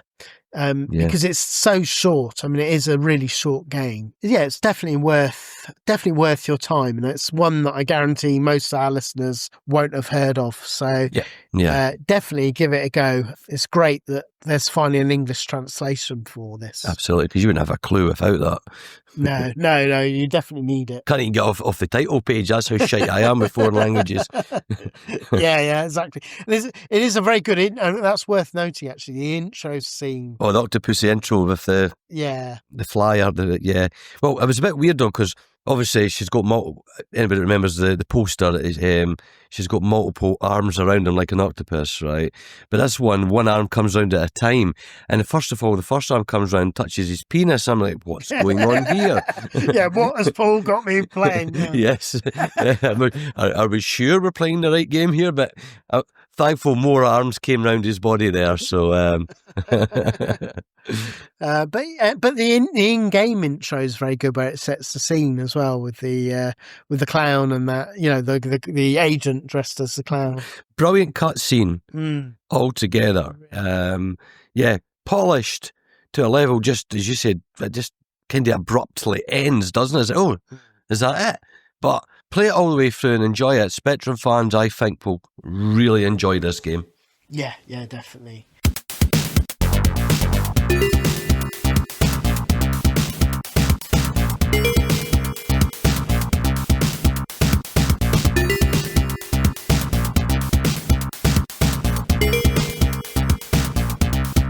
Right, okay, so should we go to the final game of the Domark era then? Mm-hmm. So this is James Bond The Duel. So this came out on the Mega Drive, the Master System and Game Gear. What do you call it? So basically this is a very lackluster cookie cut platformer game.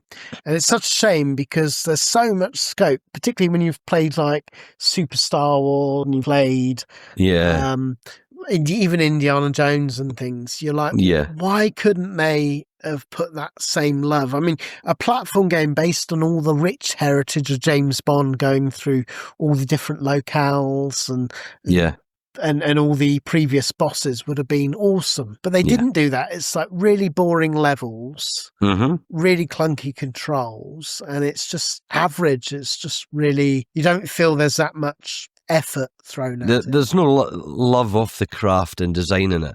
That's the trouble. I mean, graphically, I think it's beautiful.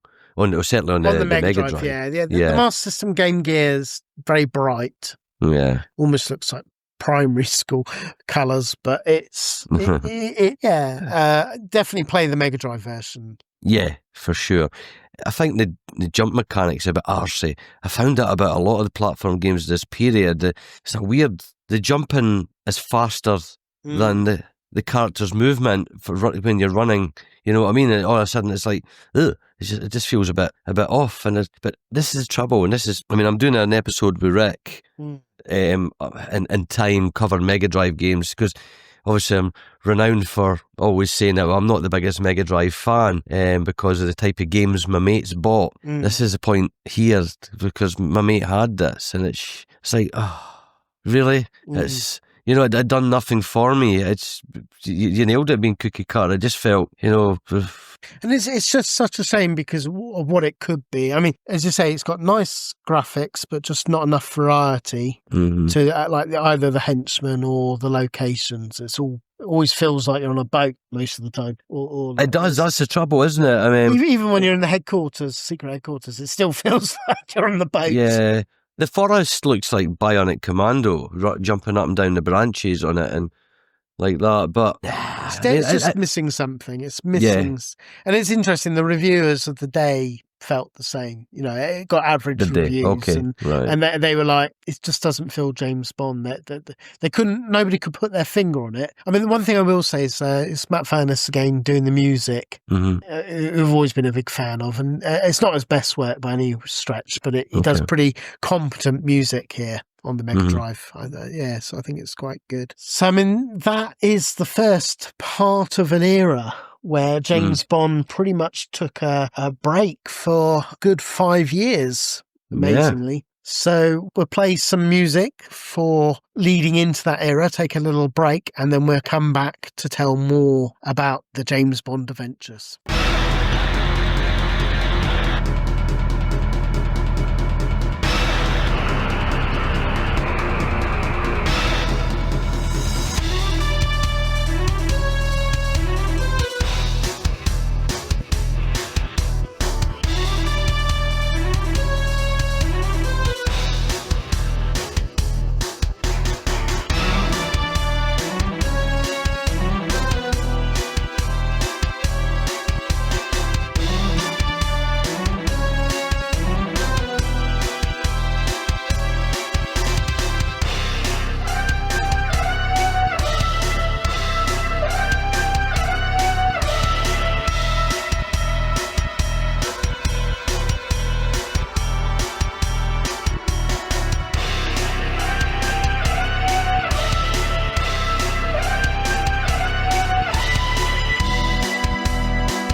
Load a Rumble pack. You know how to use one of these? And see how it feels when 007 meets N64.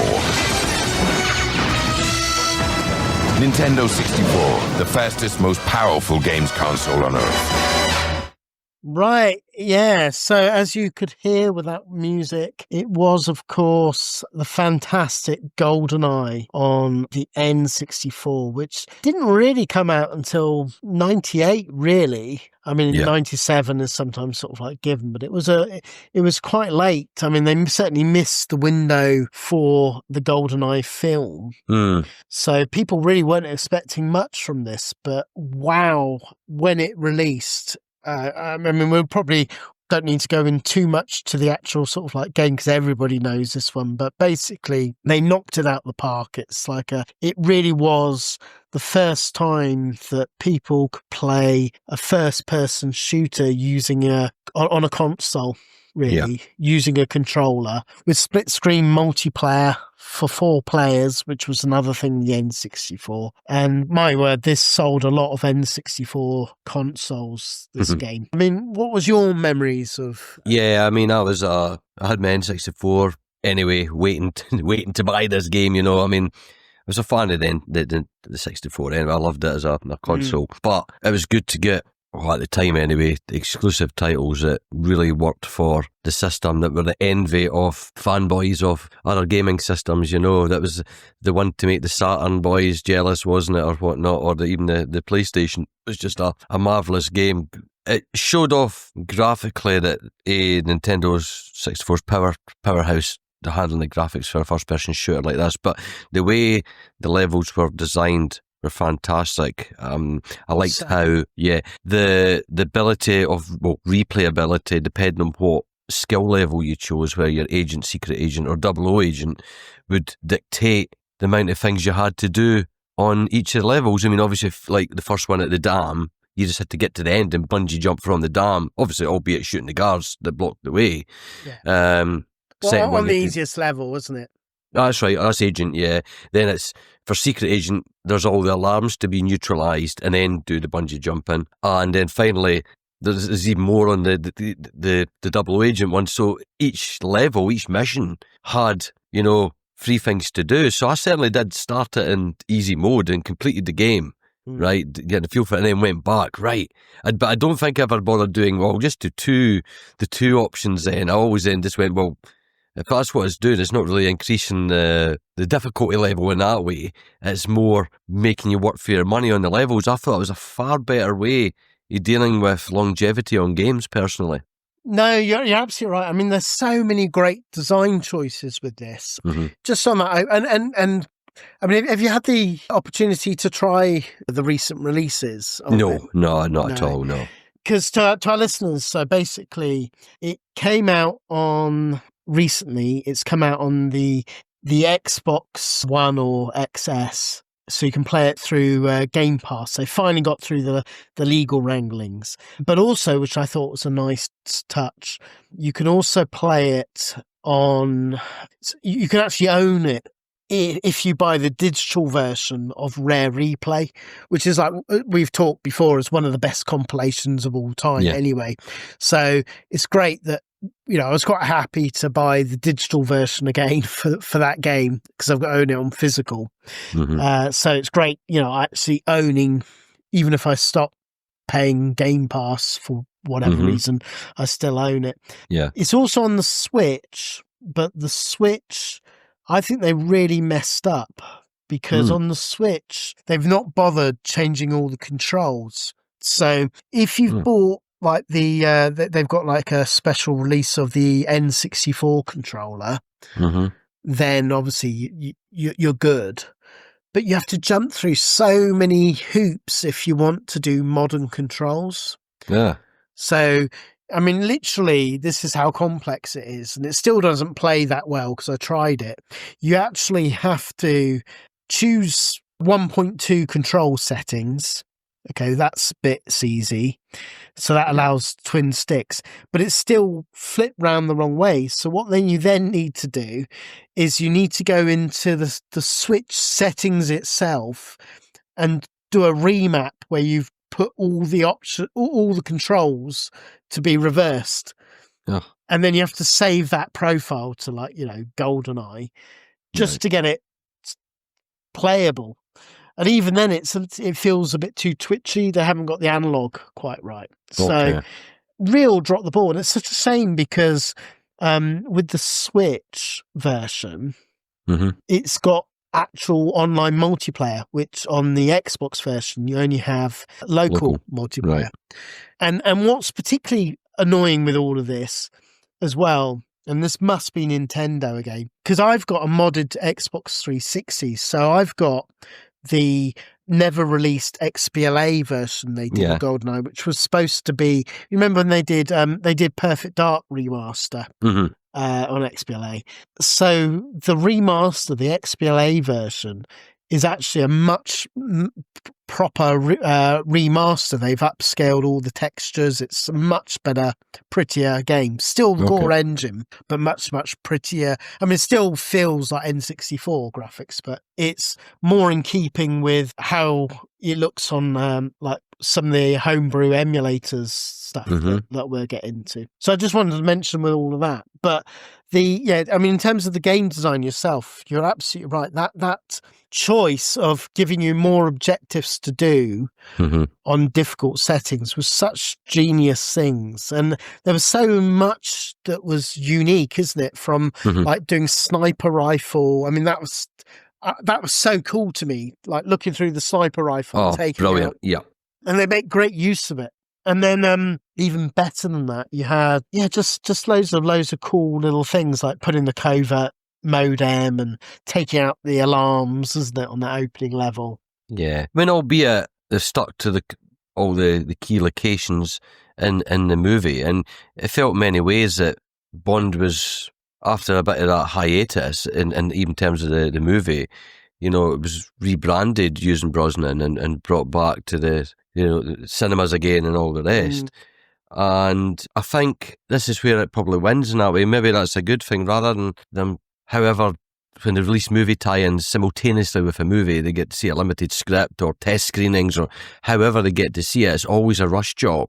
Yeah. This has not been the case. It was a popular movie anyway. I mean, personally, I think it's Brosnan's best Bond movie. Yeah, definitely. I'm invincible. But so to have the key locations, but to make a game out of it as well, they've really worked hard because all the locations are fun to play. You love how the dam's just the opening sequence in the Bond movie, and it's just as iconic in the game, but there's more to do on the harder skill level, so it explores the world of it deeper, if you see what I mean. So the game does not have a Bond pace to it, which is fine, right? It's not a movie, it's a game, and you have to remember that. So you can't just, that's trouble many of the predecessor games, they tried to rush it at the same pace as the movie. Whereas let's have fun in these locations and give the players quality video gaming, and this is up there with one of the best releases on the Nintendo 64, and to be honest, one of my most favourite first-person shooter games. Yeah, no, I'm the same way. I mean, and going back to it, it is so much fun. But what's even cooler, because I've dived in, so I mean, obviously I've played all the XBLA version, like I mentioned, but what I have done is, I'll put it in the show notes, but I was like, let's see with what you can do with some of these modders, what they can do. And I've got, you can do this on Project 64 as well, but it's a few more hoops to jump through. But there's a link called, an emulator called 1964. And on the link, it works straight out of the bat, purely for GoldenEye. You obviously have to put the ROMs there. Yeah. And Perfect Dark, and another game that I'll talk about right at the end. It works with mouse and keyboard if you want. So you can still play it with a controller, you can do modern controls. So you can play it that way if that's the way you're sort of like inclined. And they have like a higher res texture packs and things. So it feels closer to the XBLA version in terms of looks. Obviously, you can do it at 4K, all of this kind of thing, which again, the official Xbox releases apparently 4K or whatever. But with the mouse and keyboard, it's so, obviously it makes it easier. It makes it easier. Yes, obviously, yeah. But so much fun. It's like rediscovering a new Doom or a new Duke Nukem that you never knew existed. With all the gameplay, because I come from that of keyboard and mouse. That's my jam when it comes to first-person shooters. So. Yeah, I've always struggled, and we'll be covering some of these console games for this era where, it's the one thing I never get to grips with is a controller for target aiming. I'm shite at it. That's the trouble. It's difficult, but obviously the PC emulator, which I'll show in the show notes, great way to play it. Yeah. The official Xbox, really, really good. It's just a shame a lot of people won't have the Xbox to be able to play it. It's a shame they didn't do it on PC, the official re-release. That would have been a nice touch. Yeah. But GoldenEye is just such a classic. Going back to it, it still holds up as it always did. Yeah, the multiplayer feature alone. How many party nights did you have with your mates playing this on multiplayer mode? It was just fantastic. I'll be honest. I did play it, but you got to remember the single player. Well, it was more the case that you got to remember at the time in 1998, I was quite unique in that we had a network at home. We had top of the range for the time PCs. Mm-hmm. So if we were going to play online gaming, it was all about LAN parties. People would bring their computers around and we'd set it all up, and we were playing like Quake and Doom and all of those good stuff. Mm-hmm. So I did. Obviously I did play the multiplayer and it was good fun, but I probably haven't got the fond memories like a lot of people did, where it was there, because for a lot of people that was their first experience of first-person shooters. Yeah.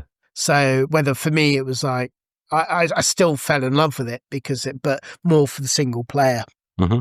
But the multiplayer is a lot of fun. I have done like retro nights since, where it's been at like the retro game shop at night, and we've done 4-player, and it is a lot of fun. Obviously it struggles, doesn't it? The Nintendo 64 to keep up with it all, but it's amazing what they achieved. And it's particularly amazing that that multiplayer didn't really happen, wasn't it? They snuck it. The developers develop it without letting Rare know, because the game was so late. They were like, okay, we really want to release it, but they knew that it wouldn't fly, so they were doing it secretly because they knew if they showed it complete, like Rare weren't going to say, you're going to have to take that out. They're just okay. And that turned out to be the real selling point, doesn't it? Oh yeah, the fun of playing at gunless where you just to slap people in the face, that was always hilarious on the multiplayer map. We used to have a good giggle with that. So yeah, it's primarily I love a good single player shooter, and this is the trouble now when you look at a lot of first person games. The story mode's always very short. If you look at the new Call of War series or whatnot, isn't it? The main story might be over in 5 hours because everybody else is interested in the multiplayer online thing. That's what the kids do these days, whereas you and I are grumpy old gits that say, no, single player campaign please, because gaming is immersive to us, not want to play with other people too much. It's all about the story with you and just the suspension of disbelief, really. But and that was the thing; it was pure genius. We already hit on with GoldenEye that the objectives got more and more complex. But also, what about the cheats? What a great idea to give you cheats for speed runs of things. Yeah, and then also by doing more difficult, if you went all the way through on like Secret Agent, it would unlock the Aztec level. Yeah, that's right. And that's of course got Jaws in it, because again they weren't that worried about licensing. So obviously that's from like classic James Bond, and the other one. So it was Aztec and Egypt, isn't it? I think it was something like that too. Yeah. But they're really good. What's your favourite GoldenEye level? Oh, I'm trying to think now. Going back, because I've not actually completed it all the way through in years now. It was a regular thing. Let me think about that. I still love the opening the thing that the dam is really good, right? There's no denying that. But I thought the streets in St. Petersburg were cool. That's one of my worst levels because you're in the tank. Yeah, tank. Yeah, I found it so difficult going back to because I really struggle controlling the tank. So in the end, I ended up running everywhere. Okay. I think for me, I love these. Yeah, you're right. The first level, the second level. So the second level was where you start off in the air duct and you take out the guy in the toilet and and you the facility and you work your way through and obviously do the bombs at the end, and out the door. When he does the big bombs, that is probably I think the best, one of the best first person levels of all time. I think that one is. There's a high accolade there. Yeah, really, really good. And I also quite like the frigate level. When you're on the boat, good, it's just kind of cool. But I mean that's the thing. They're all good. They're all good. I wasn't keen on like the jungle levels. I always thought, I always got lost in them because everything looked the bloody same. And that's the nature of a jungle, I suppose. But I wasn't really into that too much. Yeah, I mean, even with the official releases, because it's a bit cleaner, the graphics, they've upscaled everything. It's easier to play. It's actually more enjoyable. The XBLA version, if ever people can try and track that down, and it does work with Xenia, the Xbox emulator, Xbox 360 emulator. So if you've got it powerful enough, you can play it that way as well. The jungle level looks gorgeous. It looks really, really. I mean, it's night and day, but I mean, it's probably one of the weaker levels. They're all good. They're all good. Yeah. Just so great. But I can't stress enough, honestly, Kingy, because you're like me, you quite like it with a mouse and keyboard, don't you? Yeah. Yeah, I'll do that with a 1964 emulator. I'll do that. So good. So good. It's so much fun. And what's nice as well is that it immediately unlocks all the levels for you and all the cheats are on. So if you just want to play for a bit of fun, you can go straight in, like do any of the levels or whatever. Oh, cool. Right, well, I think we've waxed lyrical enough about GoldenEye. So shall we go on to the next game? Yes, please.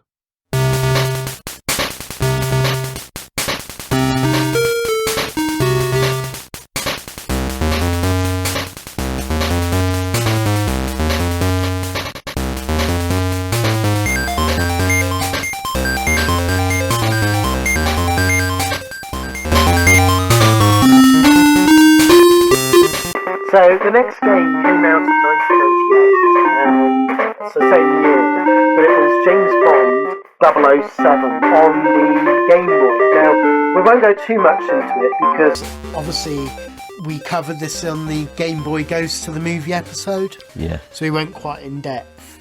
But basically, it's one that a lot of our listeners might, who perhaps missed that episode, maybe don't know about it. It was an overhead Zelda game, basically, but with James Bond. So if you imagine like that kind of idea, and it works surprisingly well. It's quite good. I mean, obviously it's not as whimsical as Zelda. It's just the looks department, but it does have a certain kitsch charm, really. I mean, and what's your?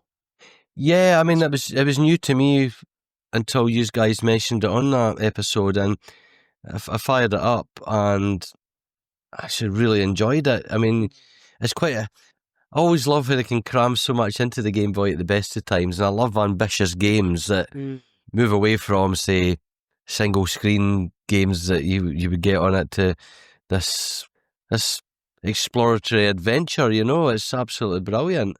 It's one I need to sit down actually. I would want to sit and play it to completion. To be honest, this is not it's the trouble when a game like that. If you're going to get involved in a story-based game, if you want, you do get sucked in, don't you? And I just need to find the time, fire it up on my Ambernick, to be honest, and give it a go, and a lot further than just the casual play I've had of it in recent times. But I love the graphics. I love the. I mean, I was looking at some YouTube footage. I love the fighting with Oddjob and the bowler hat. I thought that was fantastic, So, but Yeah, it was definitely one that's because it's so different and unique. It's a lot of fun. Yeah. Ever wondered what it's like to be 007?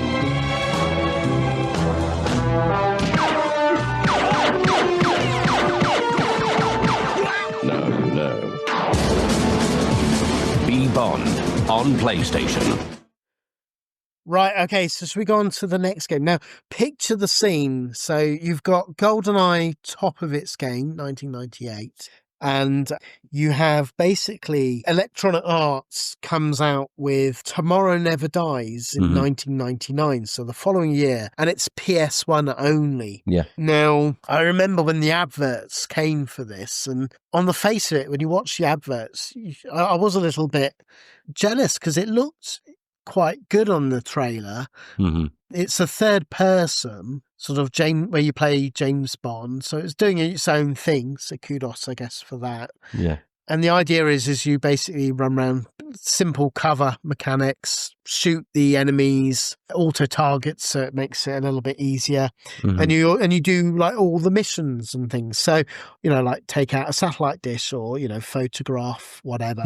And it's got like Judi Dench, who plays M, her voice is lent to it and things like that. And so there was a lot to sing its praises with this on the face of it until you actually played it. Because it's very, very clunky. It like control wise, it's a bit like Resident Evil. If Resident Evil, so you got that sort of like tank control-y type feel to it. But there's like glitching all over the place. Yeah. Having said that, and it's not a great game at all, but playing it on Duck Station, so everything's upscaled a bit, and putting the cheat on, because there is like you just pause and I can't remember what it is, but you'd like do a combination of buttons. Yeah. So putting on like infinite ammo and invulnerability. I had a little bit of fun, but it's a clunky mess, really. But it at least it's doing lots of different things, and you've got the skiing down the mounting section, and driving car section as well. Yeah, driving car section. They were at least trying to do a lot and trying not to. At least it wasn't like a GoldenEye clone. Although when they did do a GoldenEye clone, quite successfully actually. But yeah, I overall it was so disappointing for PS1 owners. I remember at the time how disappointing it was because everybody assumed, like everybody who owned a Sony PlayStation assumed it would be the N64 beta. Yeah. Particularly, yeah. I mean, what's your memories of this? Yeah, I mean, I rented it out at the time. When you were able to rent games, it wasn't one that was copied. It wasn't one. It was all right. To be honest, I was kind of playing this and Mission Impossible about the same time, and a lot of people hated Mission Impossible as a game, and I actually thought it was really good. Yeah, Mission Impossible was, it was good. It was just a little bit, again, a little bit glitchy in places. Yeah, but actually, there's a lot of parallels between this and that. Yeah, I was kind of thinking that. But the trouble is, we had siphon filters to play on, which were far superior, third-person shooter games that were fantastic to play. Siphon Filter 1 and 2 are absolutely outstanding. Whereas this, it was all right, and for the weekend I rented it for, I played it all as far as I could, at the time. But you're right, it's just nothing remarkable, and it would have been disappointing to people, especially, it depends, if you compare it to GoldenEye then yes, but if you had never seen GoldenEye and bought this, would you be, it's hard to tell. It depends what people want out of games. Yeah, it's clunky and it's a bit of fun. It's a 7 out of 10 game. Maybe it drops to 6 out of 10 game. Yeah, a 6, which, yeah. But partly that, I think the reason it would drop to a 6 or even a 5 is because the parallels naturally of GoldenEye. GoldenEye was so good that, it just, you just feel very depressed when you play it. You're like, oh, why can't it be GoldenEye? But I gave it a good play. I went through quite a number of levels with it. Well, good. Admittedly, I did put the cheat on because it's got so many clunky feelings, the amount of deaths and things that because you've got no idea who's firing at you and stuff like that, and it's just but playing it with infinite lives, in vulnerability, and where you feel a bit more like Bond is very, very good.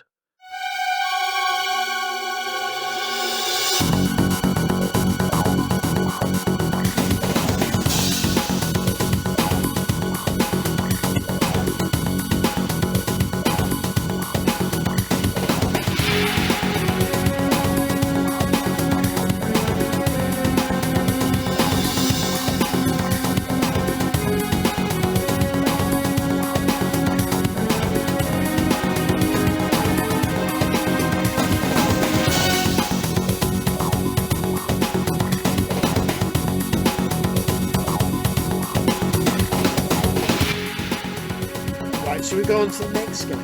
Yeah. Now there was two versions. One that was really, really bad, and that was on the PS1. Yeah. But there's another that's really, really good, and it surprised me how good it is, because it completely passed me by until I played it properly for the show. And that is The World Is Not Enough. So this was Electronic Arts. Now, we won't talk much about the PS1 version. Basically, PS1, I don't know what they were doing. I mean, they were trying to do like a Call of Duty kind of game on the PS1, and it was just had less levels and it was horrid. But the one that was done on the N64 for World Is Not Enough is amazing. Honestly, it's got the same structure as GoldenEye, so you get more difficulties, but it's got really, really exciting levels. Now it starts off probably rather weak with, and this what might put a lot of people off, is that initially you're going to the bank and get the vault. I know it's just getting you used to the controls, but it just feels really clunky at the beginning. But then when you get like taken up after you finally do the vault and you get taken up to the guy to like he wants to exchange, give the money back and things. But then it goes into like the first person shooter. And it's really, really good, particularly because obviously this would take the expansion pack, so it would be a lot more powerful. The expansion pack that you used to put in the N64 that you needed for Perfect Dark. So use that, which is really, really good. The mechanics feel good, and it really looks amazing. I mean, I was just open jaw, and particularly playing it on an emulator. And this is one that I managed to get. And unfortunately, it doesn't work with the 1964 emulator, because that was the first thing I tried. I was like, But then I did a bit more digging, because I was like, no. In fact, this was yesterday, and I was supposed to be going out. Well, I did go out meeting a mate, and I nearly was late. And I looked a bit scruffy because of this game, because I was absolutely right. I am going to work out how to get the mouse and keyboard working with this game, because it would be awesome. And what I found is that as long as you have the mouse plug-in for Project 64, which certainly the one I downloaded had there anyway. Now what you have to do, you have to unplug. There's like a little tick box on the controls. So before you load the game, unplug and choose, and that allows you to put in, when you do configuration, you can click the analog button and then you move the mouse and it will pick up the mouse as a register.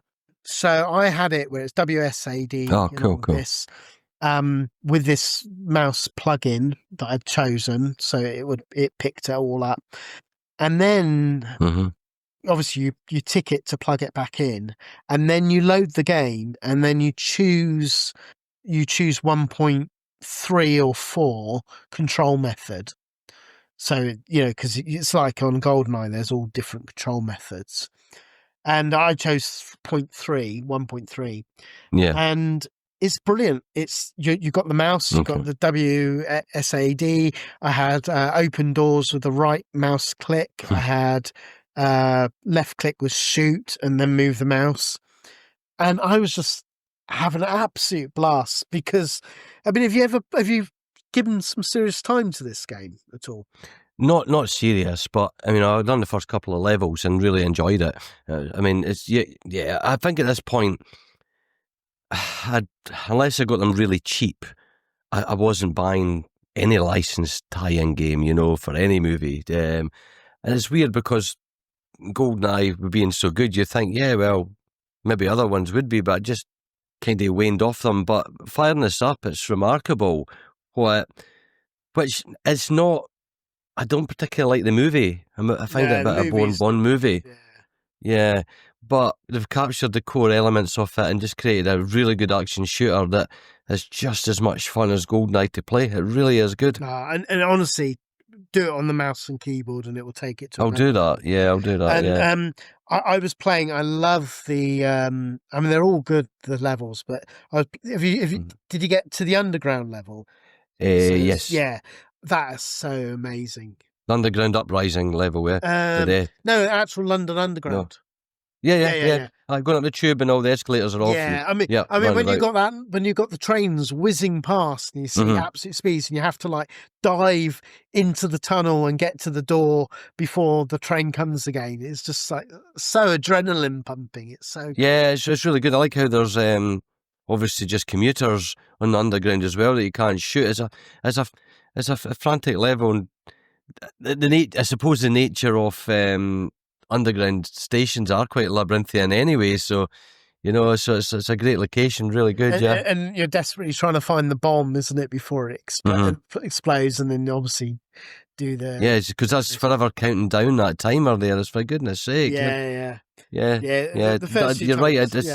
It's stressful. It is because for the ages I couldn't find it because I kept on. I don't want to say where it is, but I kept on only looking on one of the sections, and I kept missing it.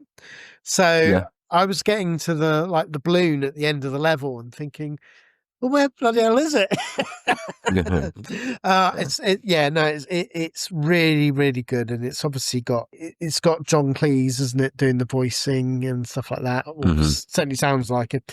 Yeah, It's a shame that it passed a lot of people by because, with a lot of these, it passed a lot of people by because it just came so late on the N64 life cycle. It's a bit like Perfect Dark. I mean, Perfect Dark, incidentally, is the true GoldenEye sequel. I know it's it's done by the same team as GoldenEye, but it's got Joanna Dark because they didn't have the license. But that is an amazing game, Perfect Dark. Yeah, but a lot of people, not enough people played it. Yeah, because by the time it came out in 2000, like this, people had moved away from. They were getting excited about PS2 at that era. Yeah. But yeah, definitely really good. Oh, the other thing I should note, if you are playing it through the emulator, also switch off the auto aim and the auto leveling unless you want it really easy. I mean, it works. It just makes it really easy because you don't even have to move the mouse. Yeah. It's but yeah, that's another factor. Right, shall we go on to the next game then? Now, pay attention, 007. I want you to take great care of this equipment. And you might be... Bond. James Bond.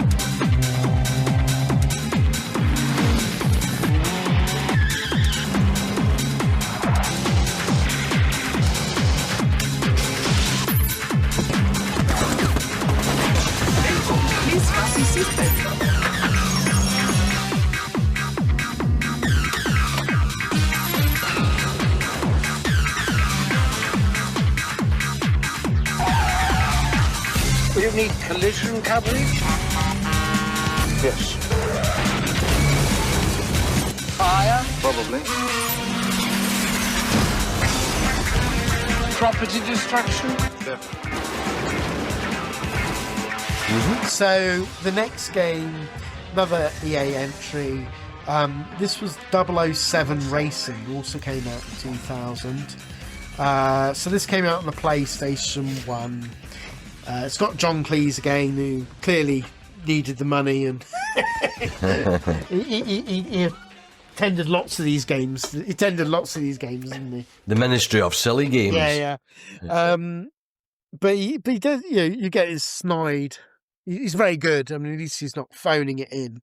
Mm-hmm. What do you think about 007 racing? I'll let you talk. I've got this. I got a charity shop for a couple of pounds, so I'll buy it. So I've got first-hand experience in playing it. I mean, driving games, urban driving games like this are a bit hit and miss on the PlayStation, just because of the graphical grunt required for it.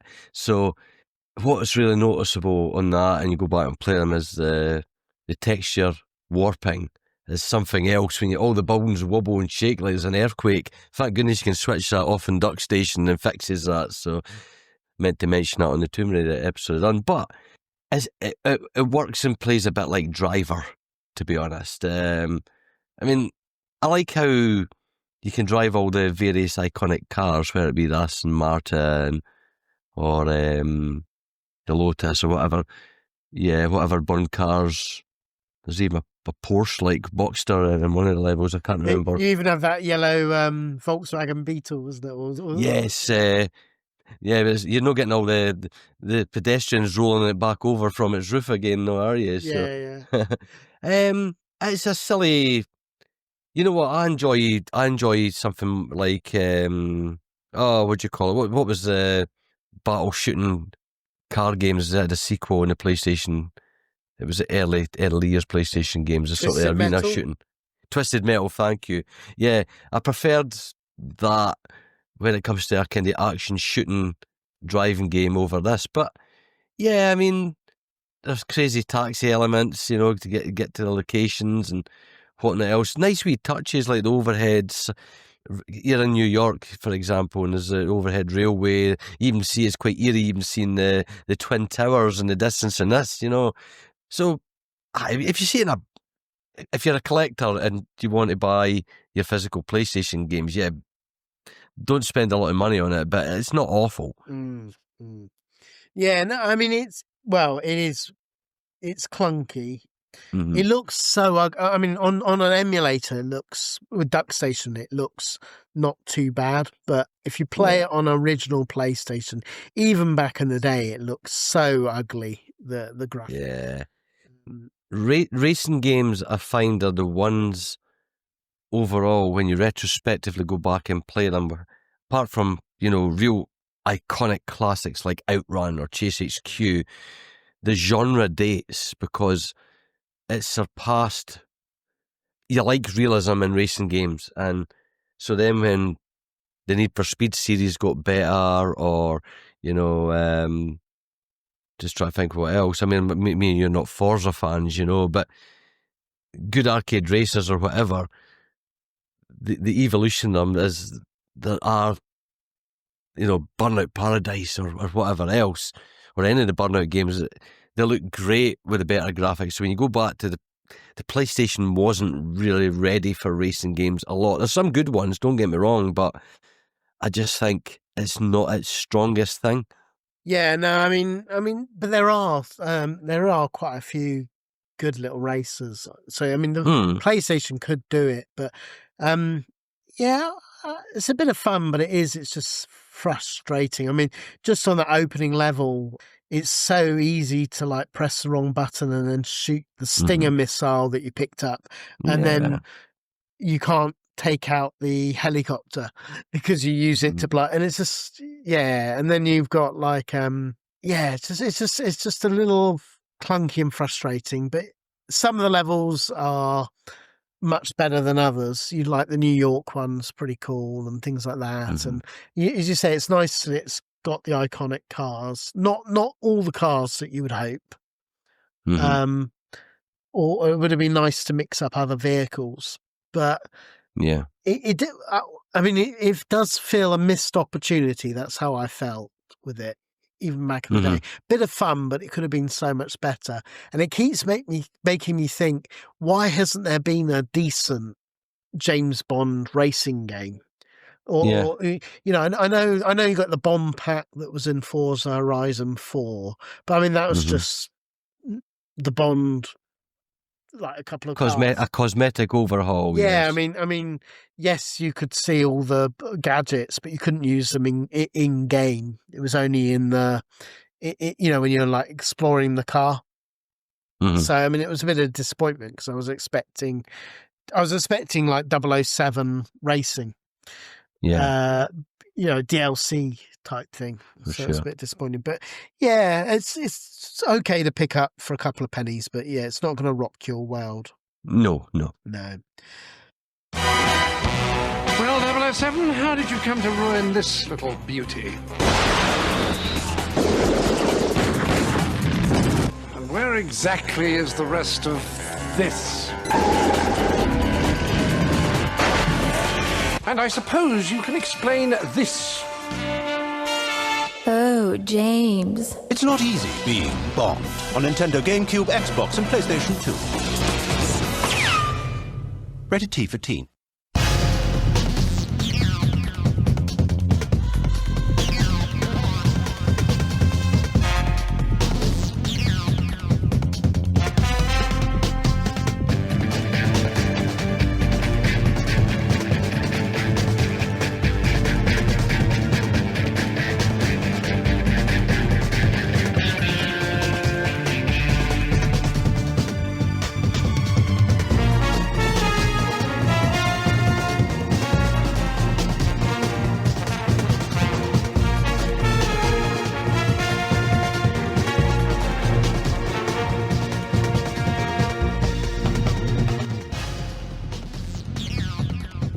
Much better is the next game, though, of course, which is James Bond 007 Agent Under Fire, which came out in 2001 on the GameCube, the PS2, and the Microsoft Xbox. Now, I've got fond memories of this. I do own them on the GameCube. Yeah, it's GameCube for me. I've got these on. Got them cheap as chips. Yeah. I mean, that's the best thing is that on these games tend to be cheap as chips, which is really, really good. Now, I really like Agent Under Fire. So it's a unique story. It's got obviously, it's a bit of a shame they couldn't get Pierce Brosnan's likeness. So it's this weird looking James Bond that doesn't. Yeah, another Lazenby type fella. Yeah, he's sort of weird. He's sort of amalgamation of all the Bonds up to that point, isn't it?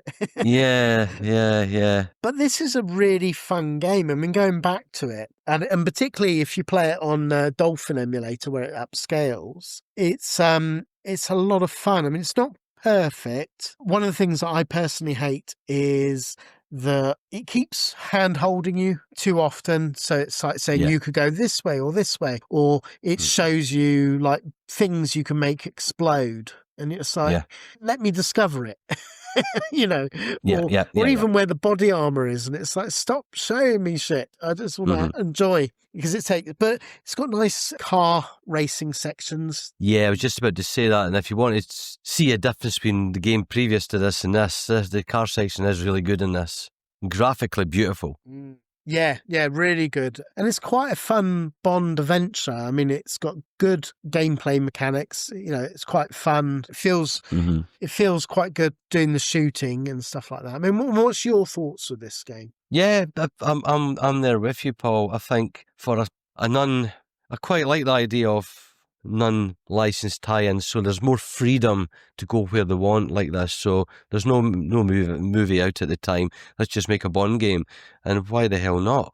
As I said, I was impressed because a couple of quid I fired it on my GameCube, and this was back in the time, you know, when it would have been Electronics Boutique or something rather before Game bought that over or whatever happened to that. So does it feel Bondy?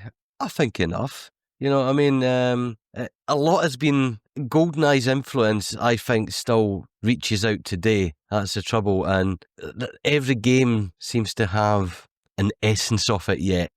That's what I think of these games. That's not necessarily a bad thing, but the FPS genre is quite limited anyway. I mean, I'm not like the sort of classic period. It's not a genre I would particularly buy anything off today. on Steam or on Xbox or whatever. It's not a thing I'd be interested in. But I think this holds its own, though. It's unique enough that good locations, pretty nifty level design, and that doesn't overstay its welcome as a game. Yeah, and there's a lot of callbacks. Like some of the locations are clearly influenced by, funnily enough, actually, the On a Mad Service, the George Lazenby one, where you got the brainwashing, where the girls are being brainwashed, but it's you can tell clearly it's that sort of set at one of the places that you go to, and lots of little callbacks. I really, really enjoyed this game. I'm glad I was playing them in order, so I went back to this one first before the next one, because obviously the next one is superior, which is what you want from a sequel. You want it to be superior. Yes. But yeah, this is a really fun game, and you're right, you can pick it up cheap for cheapest chips. Now, I do want to mention, actually, because it's something I didn't call out at the beginning, is the other things that I'm not talking about, or we're not talking about here, is a lot of these games had ports on the Game Boy Color in this instance, or later will there be Game Boy Advance ones. Now, there's simply just too many games for us to cover as it is. If we did the handhelds, it'd be too much. But also, a lot of them are just like cut down. Unfortunately, for the most part, they aren't different games in terms of, they've really tried to like put first-person shooters on a Game Boy Color and things like that, and it's just like, oh, why bother? So it's that's why we're sort of keeping away from a lot of the handheld ones, just before anybody shouts him. But yeah, no, I had a lot of fun with Agent Under Fire. Play it on emulator, or because it works great, or this is a game that you could, even if you don't own a GameCube, of course, if you have a Wii gathering dust somewhere, you can buy cheapest chips the game, and it literally is on eBay, I think a couple of quid. But definitely the Game Boy Color, the Game Boy Color, the GameCube is the best version by far, I think, even better than the Xbox, and also seems to be one of the cheaper ones, which is bizarre. There you go.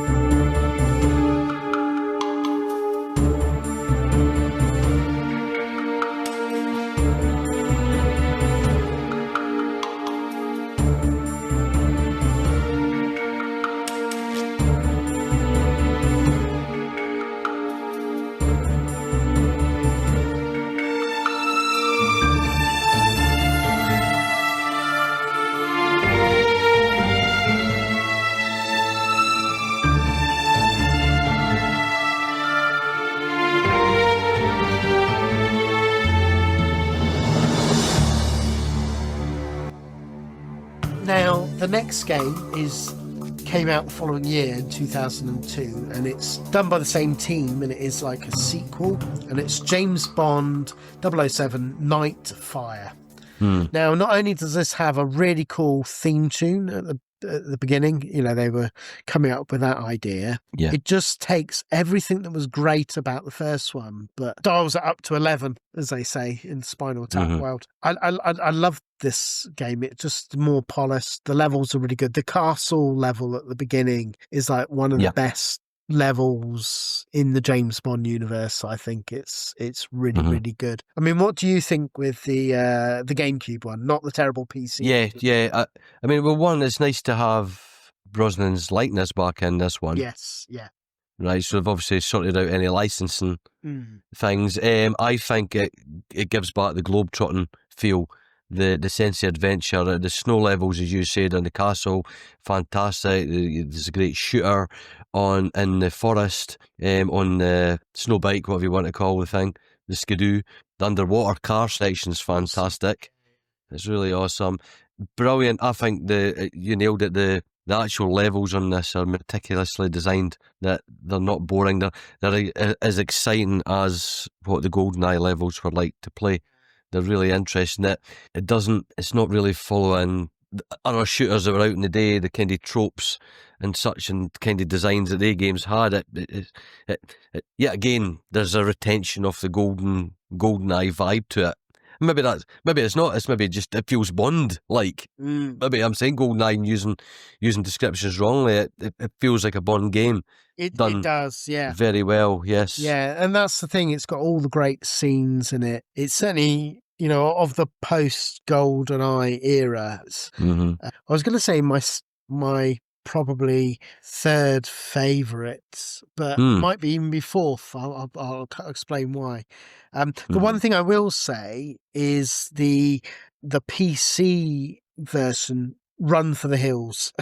It's has some of the similar levels, but it's done by a completely different team. It's done by Gearbox Software. On paper, it should have been really good. It's a Half-Life engine, but I just don't know. It's a clunky mess. It's got none of the vehicle sections. It's just the first person shooting, and it's different level design, less inspired. So they really dropped the ball on the PC version. So just keep away from that. But overall, Nightfire, really, really good, and love that opening tune. You know, they're getting the right idea with things. You know, EA were really finding their stride, I think. Yeah, really good.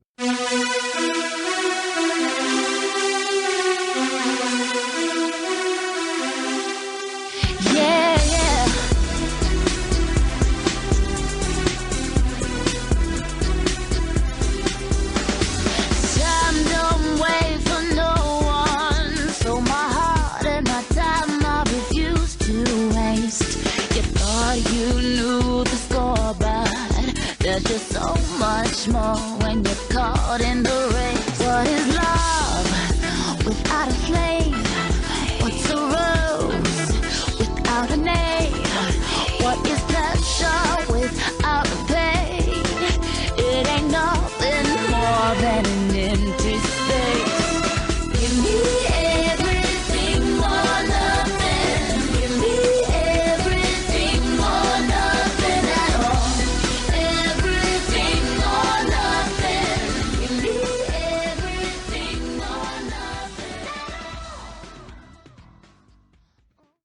Right, so we go on to the next game. Yeah. And this was a total surprise for me because I'd not really sat down and played it properly. I owned it, but I never sat down and played it. And this is Everything or Nothing, which came out in 2004. Now, this time they did third person. It's more of a third person cover shooter rather than first person. But this is like the most Bond feeling Bond game ever, I think, because not only does it have probably one of the, you know, better than a lot of even the theme tunes of real Bond films in it, but you've got everybody's voice, everybody's likeness. So you've got they managed to get Pierce Brosnan and also his voice. Judi Dench is here, John Cleese is here. They even managed to get the actor who played Jaws, so you've got his likeness and his voice, although he doesn't really talk. His grunts, I guess. But you've also got William Dafoe as the villain, Heidi Klum as one of the Bond girls, and just really, really high production values. But none of that would mean anything for Toffee if it wasn't that the game is actually really, really fun. And this is not only a great cover shooter, that's a lot of fun to play, but you know, when you're on your second level, you're abseiling down an exploding skyscraper. You know you're in for a fun time. There's so many scenes like that, you know, like on motorbikes and car sections and boats, isn't it? It's just huge amount of fun. The tank returns and it's more controllable. The tank's there, and it's just it's massive. There's so many levels on this game. I mean, I think they reuse the driving engine in it, and there's lots of car levels, and quite rightfully so, because it's good fun driving in this. That, you know, it's strange on games that, you know, have a couple of different engines. One always seems weaker than the other because the main core of the game could be the shooter, but there's a car section in it. But both are very strong and done really well. This is it, because they had different teams, and of course they had the people that were doing the car sections. They had one of the veterans from Need for Speed, and also one of the veterans from the test drive games. So when you got that quality, a whole dedicated team just to do the vehicle sections. Yeah. But yeah, this is... But it's not just even the likeness. Obviously, they've wore the mapping bodysuits or whatever as they do in more modern games, because Bond walks like and runs like and handles the gun like Brosnan's Bond, doesn't it? And that's key to it. It's like you're watching and interacting with a new Bond story and at this period in time when Pierce Brosnan was Bond. Yeah, absolutely. Because it's more like I think the gun sections and that, the main core of the game is very Splinter Cell like, and not in a bad way. Yeah, and the other thing that's quite cool is you have, for multiplayer, you also have a co-op mode where you can play through the levels with two people, which is nice. See, that's fun. Yeah, not enough games do that. No, and what's cool as well is because you obviously can choose all these agents, and one of the agents you can choose is Jill Valentine from Resident Evil. How cool is that? So you can have James Bond and Jill Valentine working their way through the game. Yeah. Well, can't be any locked doors then in that game. She's the master of lockpicks, so it's not the perfect game. There, sometimes it can frustrate, isn't it? But overall, there's just so many wonderful set pieces, and it plays pretty damn well. I had a blast. I played it all the way through to the end, and I didn't tire of it. And did you like the rally level? Yes, I love it. Yeah, it was brilliant, wasn't it? It's not just a car game. It's a full blown bloody rally race. It's fantastic. It's just so many, and I loved. Although it's really difficult, but you feel so fast going on the motorbike. And you're doing jumps from one road to the other and stuff. It's just every level. It's one of those you feel genuine excitement. What the hell else are they going to throw at me? This is one of my favourite ones, mate. Absolutely. People may become sort of fed up and saturated with movie title licenses because we've had as many disappointments. The ones like if you just avoid them like the plague, but. No, pick this one up, whether you're just going to emulate it or buy it in a charity shop or eBay or whatever. It's worth owning. Yeah, and that's what surprised me. I mean, now I owned all the James Bond games, but they, because I went through a phase. Sometimes I go through these phases of I want to have all the James Bond games kind of thing. And, as you say, they're like peanuts. But yeah, I mean, I got it in my head that... they'll be all terrible. And therefore, even things like Agent Under Fire, I did play quite a bit, but even like Nightfire and stuff, I didn't play beyond, like for ages, beyond the opening levels, because just say, when I got it, it was like, that's quite cool. I'll come back. You're basically fired up to check it's working, aren't you? You've got other games on the burner, so put it on the back burner, come back, and you never do, because it takes until we do a show like this that we're like, oh, right.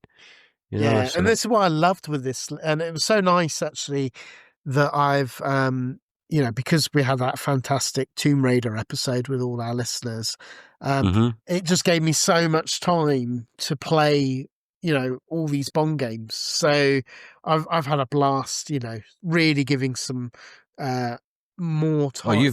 You've more certainly went in depth than I've been able to do, because of the time you've had. Lucky you. Of course. But it was a pleasure. I mean, I wanted to play through them, Yes. So really, really good. I suppose one thing just briefly worth noting is, I know we said we're doing the handhelds. It's not very good, but the GBA version's like isometric.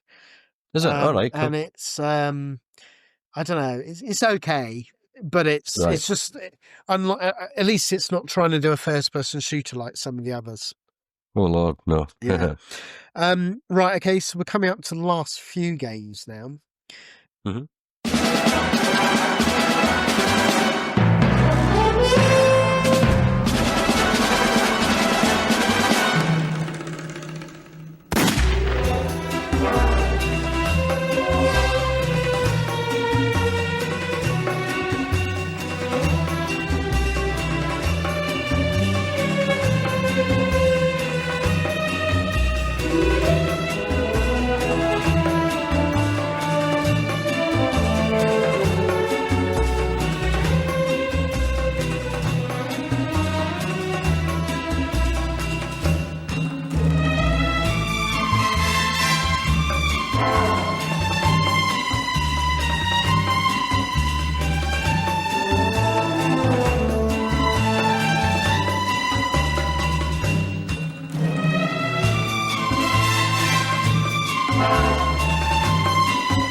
So the next game that was done was From Russia with Love. So this is where I guess high from their success, EA's success with Everything or Nothing, they decided to do another third person, but this time they base it on a Sean Connery Bond film, and they got Bond's likeness, and it's kind of nice from the point of view that it's all set in like the era, the 60s, which incidentally I wish they would do. You know, when they come out with Bond, I wish the films would go keep back it in the period. 60s. Yeah. Yeah. You know, rather than all this modern and somber stuff. Yeah, because the underrated Man from U.N.C.L.E.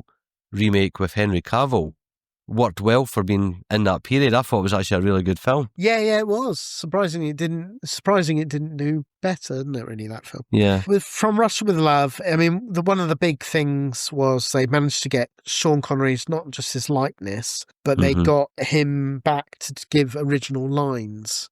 Yeah. Which on paper sounds really, really good. And I remember when that was announced, being really excited.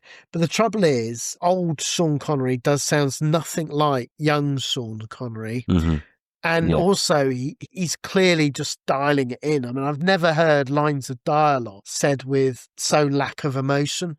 Yeah. So I mean, he's from an era where he's not interested in video games or anything like that, or you know, old school actor from an old school period, and it's like, what am I doing here? Yeah. You know, do I need to top up the pension fund, or do I be on the golf course in my senior years? And you do feel that that's what he's thinking, but it sounds really jarring because you've got like somebody, like some unknown, like giving everything, like say, oh, come on, we got to do this. And then you go, okay. It's like, oh my God, you know. Yeah. I would much rather they just take all the clips of his voice from all the Bond films and somehow strip it, stick it together. But having said that, it's competent, I would say. I enjoyed my time with it. It's nowhere near as good as Everything or Nothing or anything like that. No. But yeah, I mean, it was clunky, but a bit of fun. Yeah. Nothing special. Probably about a 6 out of 10 game, I would say. It's got the jetpack in it, though. It's got the jetpack, and I love the fact that it's set in the 60s. That's really cool. Yeah. And they got the real excellent points to that. And they got the real likeness of Sean Connery. It's quite a good model. Yeah, and that's good to capture it in that way. Yeah.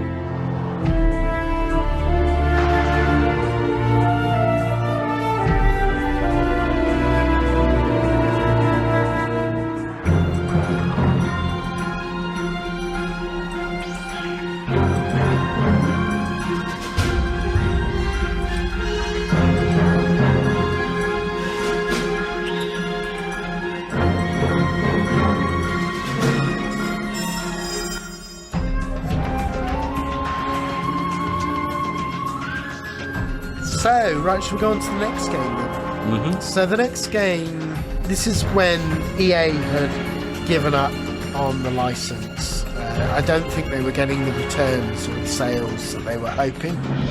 And I think a lot of people just were burned with film licenses in general at this point. So they actually ended the deal, and Activision picked up the deal. So now we're entering Activision era. And the first game that they did was Quantum of Solace, released in 2008. Now, this was basically, it's done by the team that the Treyarch who did Call of Duty, and they basically slapped a James Bond license on it. And unfortunately, it feels like it. So it feels like Call of Duty, which I'm not a fan of. With James Bond. It doesn't feel to me like James Bond at all. It's a competent first-person shooter. Oh, graphically amazing in terms of the looks. I mean, the rooftop chase scene at the start, I think, is quite Bondy. Anyway, I mean, almost typical James Bond. I mean, how many rooftop chases exist? Yeah. But yeah, it's not too bad. The only reason I even have this is because, when my mate gave me his 360, because he had a couple spares, so I got one off him. And then somebody on the local Facebook marketplace was just wanting to give a whole collection of games away for nothing because we were going to bin them, right? So I kind of knew the kind of games I was getting. There would be FIFAs, there would be basketball games. My God. And if Paul Monaghan's listening, he knows how much I can't stand playing a bloody basketball game. They're so boring. But this was in the bundle. So that was the first of me even firing it up, to be honest. After lying gathering dust for all that time. What did you think with it? It's competent, isn't it? It's all right. Yeah. It's it's just a shooter with a James Bond skin over it. So I didn't. It was a terrible movie anyway because it was during the writer's strike, wasn't Yeah, it? It was a half-baked movie as well. So I did not absolutely. I actually hated Casino Royale and Quantum of Solace. Yeah, and Spectre I wasn't a fan of either. I just don't like Daniel Craig. Skyfall was fine. That was Daniel Craig. That was decent. Yeah, Daniel Craig, isn't it? Yeah, you're thinking, is it Craig Daniel? Yeah. Craig David. Shamoon! Craig David. Yeah, I didn't like there was a lot of QuickTime events as well, which annoyed me with it. I thought it was... They're shit. Yeah, I thought it was competent. I just don't like Call of Duty, therefore I didn't like this. I think if you like, the one thing I will mention just briefly, I know we said we wouldn't do the handhelds, but you've just done them all. There's quite a few we missed out on, but I will say the DS version of Quantum of Solace is quite interesting. You hold the DS like a book, so you hold it vertically, and it's an isometric game. And it has good use of touch controls as you sort of like sending the instructions and things. It works. I mean, it's quite interesting. It's well worth a look. Yeah.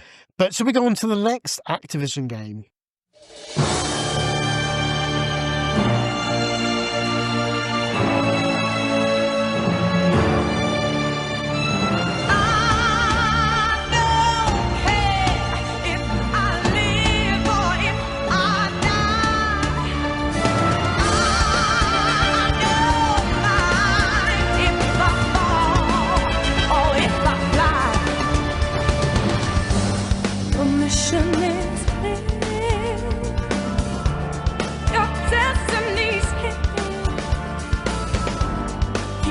Conscious mind. Put your all on the line. Good eyes in my mind away. I'm ready to take it all. I'll take it all. I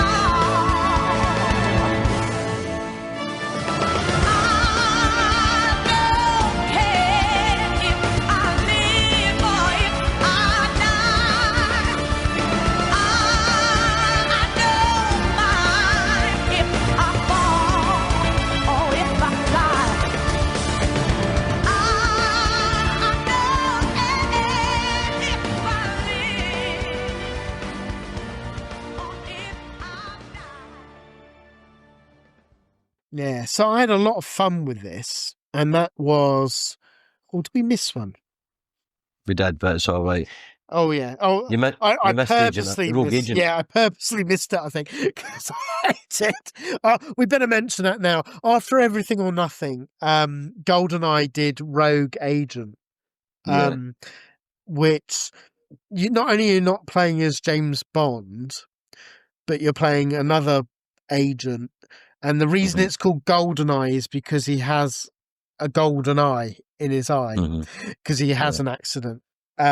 Just briefly with that, I realised we missed it, but what did you think of it?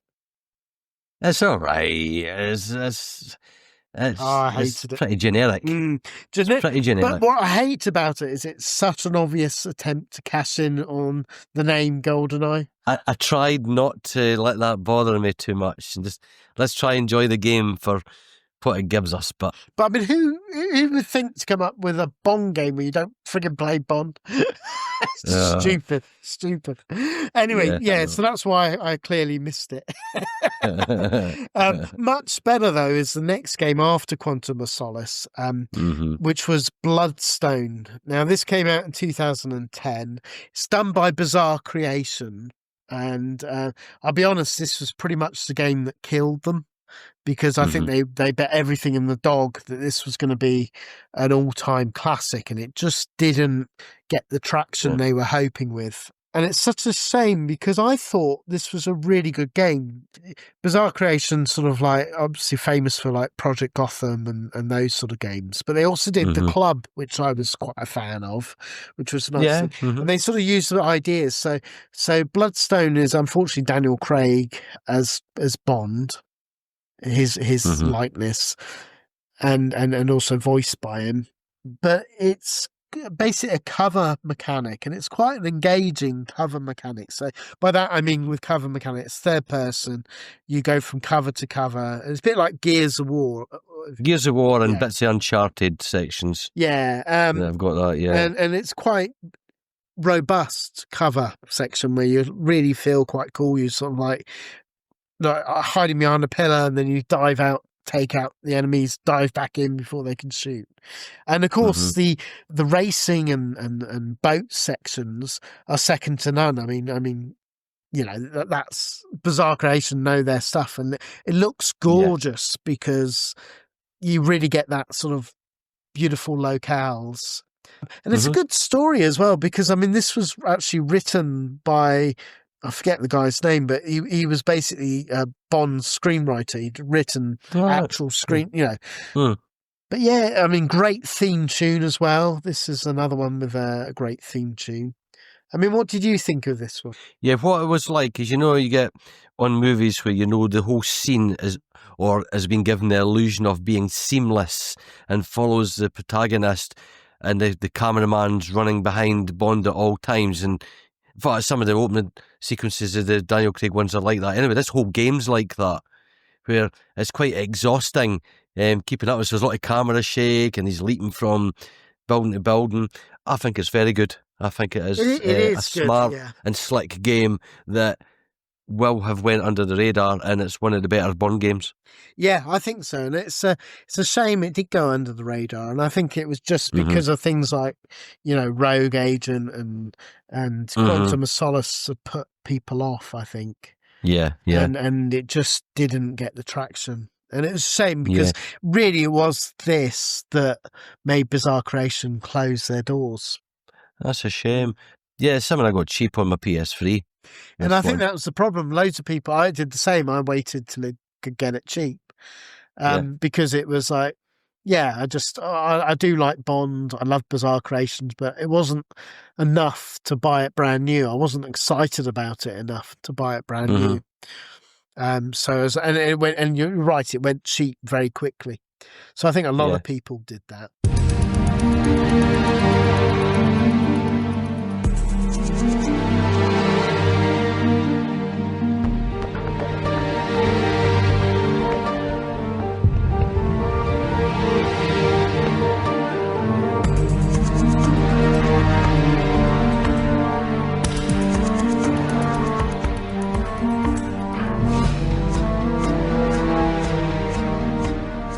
Right, okay, so we've gone to the next game. We're nearly getting there, guys and boys and girls. So this annoys me as well, but it is quite a competent game. I was so excited for this. On the Wii, they made a big song and dance. We're coming out with GoldenEye again, 007. Yeah. Blew my mind. I had the idea of, they're at least perhaps as a hidden game. I was convinced they would put at least the original GoldenEye as a hidden game on it. But what they did instead, they did a reimagining of GoldenEye. It's like GoldenEye on the N64 never existed, and they were just doing a game tie-in to the film GoldenEye. So this does follow the film probably a lot closer, and it plays all right. I mean, particularly when you got, we'll tie them in together. The following year in 2011, GoldenEye Reloaded came out, which was the 360 and PS3 version, and they improved the engine and everything, and added like more multiplayer characters and things like that. And playing it is good. I mean, it's a competent first-person shooter, and it had a lot of talent. Yeah, developer talent working on this game, like a lot of veterans of the industry. Yeah. But I just don't see the point. It's like that film that was reimagined, Psycho, and it did sort of like beat for beat. What's the point when you got the classic of going? Yes, that's right. I mean, what was your take? That was the one with Vince Vaughn, wasn't it? Yeah. What's your I'm with you. I was gutted because I was thinking when the Wii controller, the Wii Mote, seemed fresh and quite, because I knew I did not like a joypad to play shoot 'em ups. So I was right, that's great. So GoldenEye's coming out and I can actually use the Wii Mote and do some point. I was quite excited to be playing GoldenEye. No, all of a sudden, it's like, well, this isn't GoldenEye. No, not the GoldenEye I know. And, I mean, it starts off with driving into the damn area in a truck. It's just an on-rail shooter. I was like, well, this is annoying me straight away, because isn't that the most annoying thing in any shooting game, is an on-rails bit where the driver's driving frantically and you're trying to bloody aim and he's gone all over the place and the cars you're trying to shoot are going over the place. Like, I'm getting frustrated from the beginning. But, graphically on the Wii, it's pretty fantastic, to be honest. I will say that. It's a smooth-running game.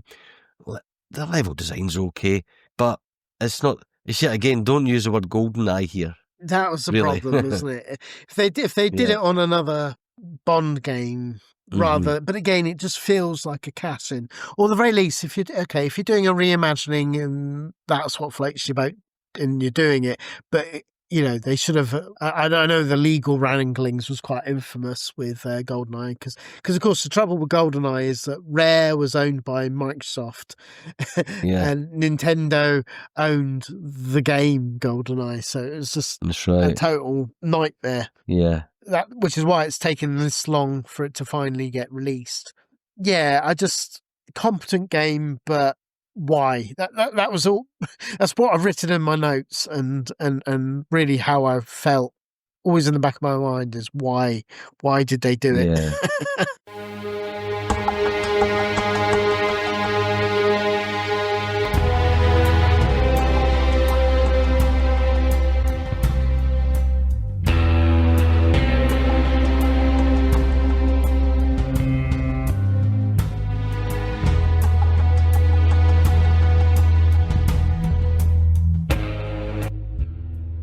Talking of why did they do it, should we go on to our... well, this is our penultimate game, actually, but it was actually the last officially licensed game. And this managed to close down a whole studio, developer studio of Eurocom. Which is quite a thing to its name. And this was a big deal at the time. It came out in 2012, so it's what would that be? Is it like the 50th anniversary of Bond films? So they thought to celebrate it, they would come out with 007 Legends.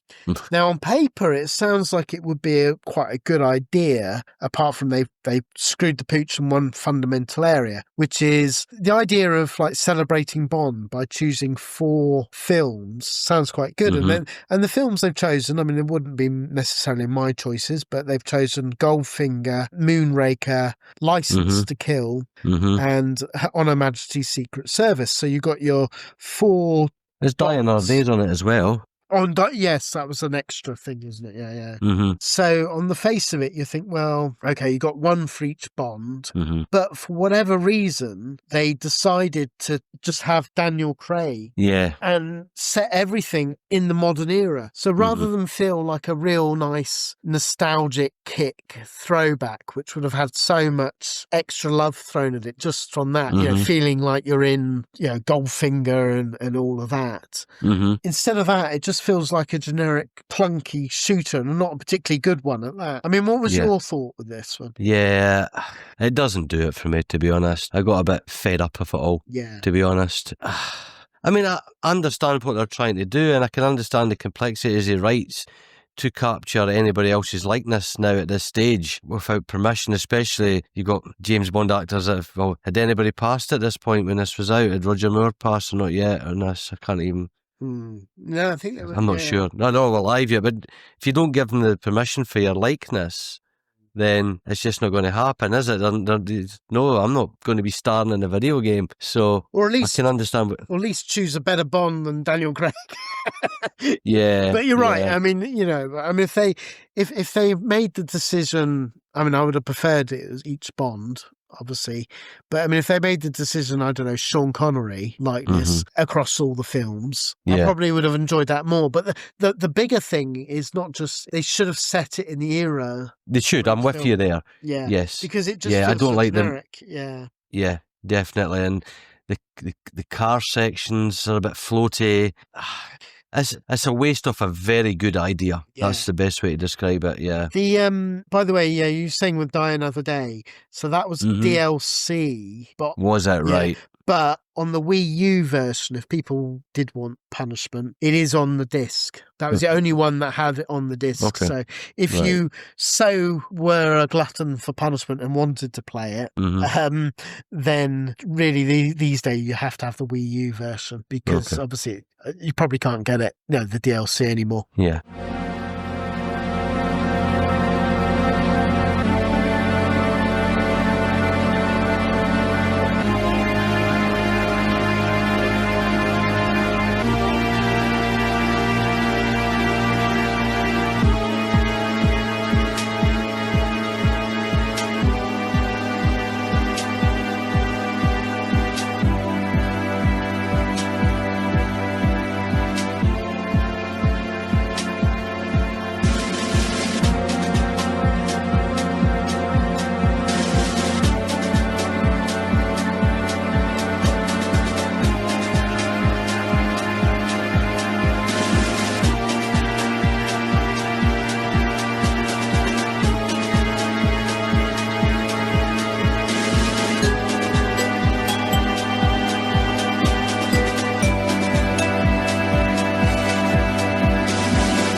Right, okay, so people are saying, well, hang on, there hasn't been an official Bond game, so how can this be the penultimate?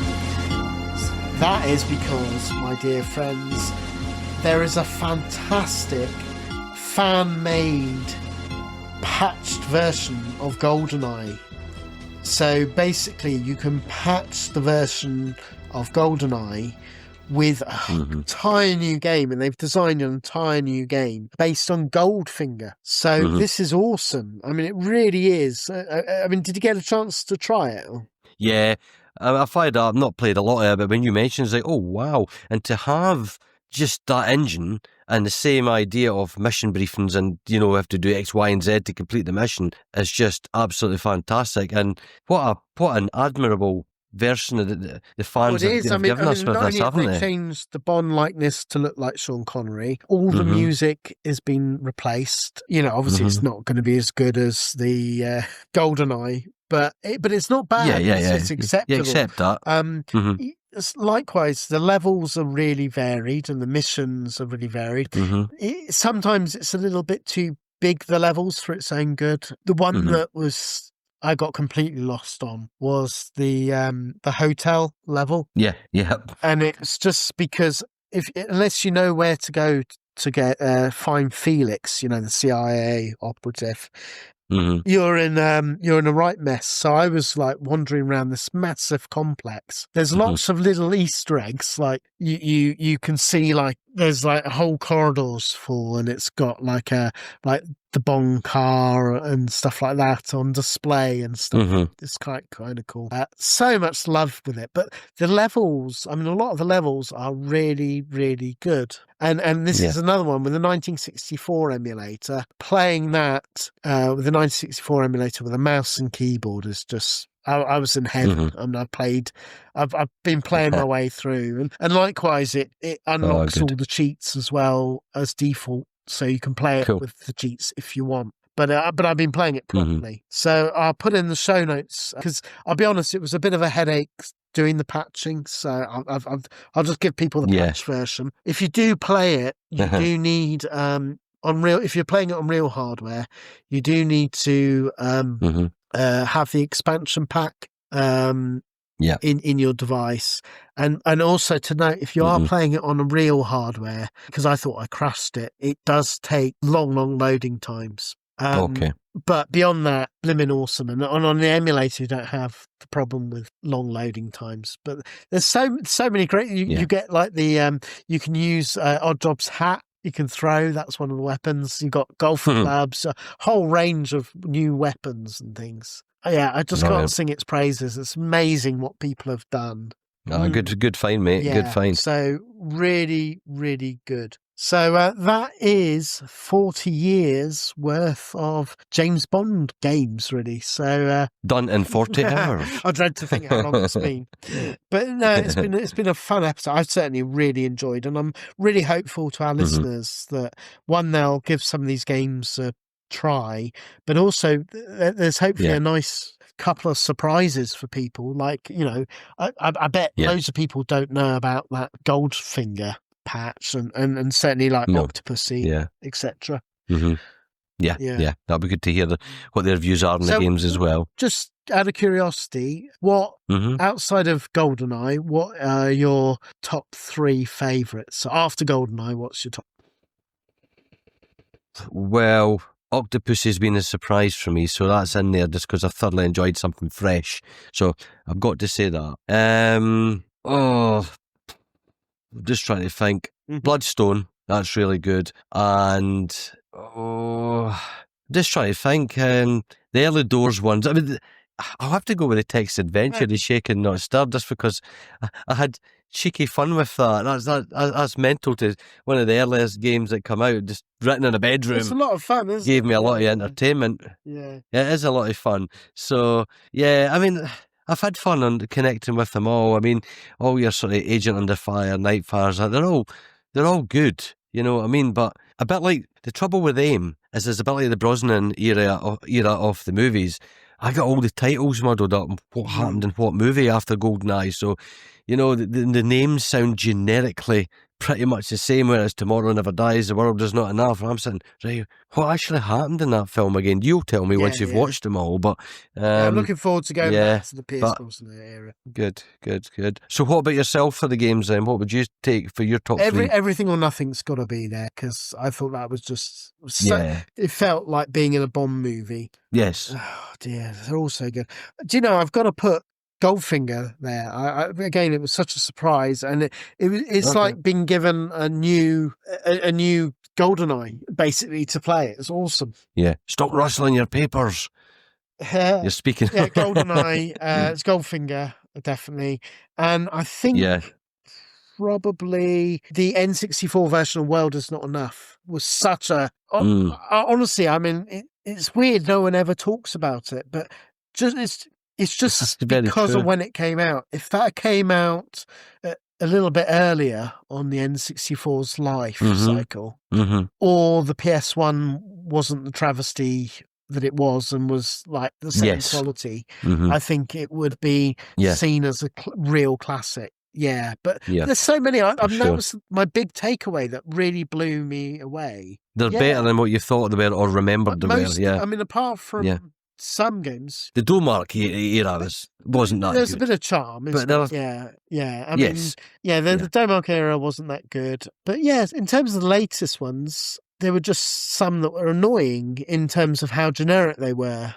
and that's your, your Quantum of Solace and things. They weren't bad games, but Quantum of Solace and 007 Legends and that were just meh. Yeah. And I felt the same with the GoldenEye Reloaded. Was meh. I mean, it was all right, but it wasn't. But they weren't bad games. I was really blown away. And there's so many games that I would happily, and I'm going to continue sort of like having a blast playing. I'm actually looking forward to playing some of these games a little bit, in some cases again, where I'm not rushing, because obviously you tend to feel the need to rush through to see as much as the game. Yes. So I'm kind of looking forward to playing them all. Ah, brilliant. But yeah, no, I think it's been a great episode. I mean, obviously, it's been long. I mean, we were going to talk about lots of James Bond inspired, but I mean, it'd be huge, the episode. I will put some of them in the show notes. And also we'll happily discuss through. I guess one thing I will just quickly mention, No One Lives Forever, I have found that there's a link online, because you can't buy those games anymore, but someone has actually released it, and it seems like it's a genuine release digitally. All right, good. So that's a great way to play it. Fantastic. All right then, well, boys and girls, I hope you enjoyed, and I know it's been another long one, but we always knew with 40 years, we wanted to do it justice. Give it the justice. Okay, so until next time, keep it retro.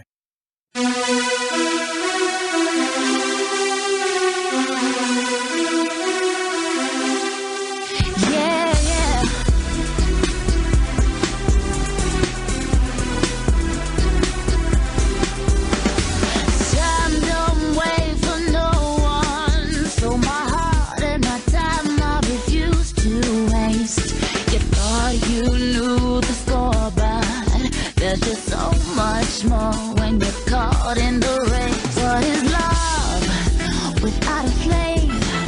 What's a rose without a name? What is pleasure without a pain? It ain't nothing more than an empty space. Give me everything or nothing. Give me everything or nothing at all.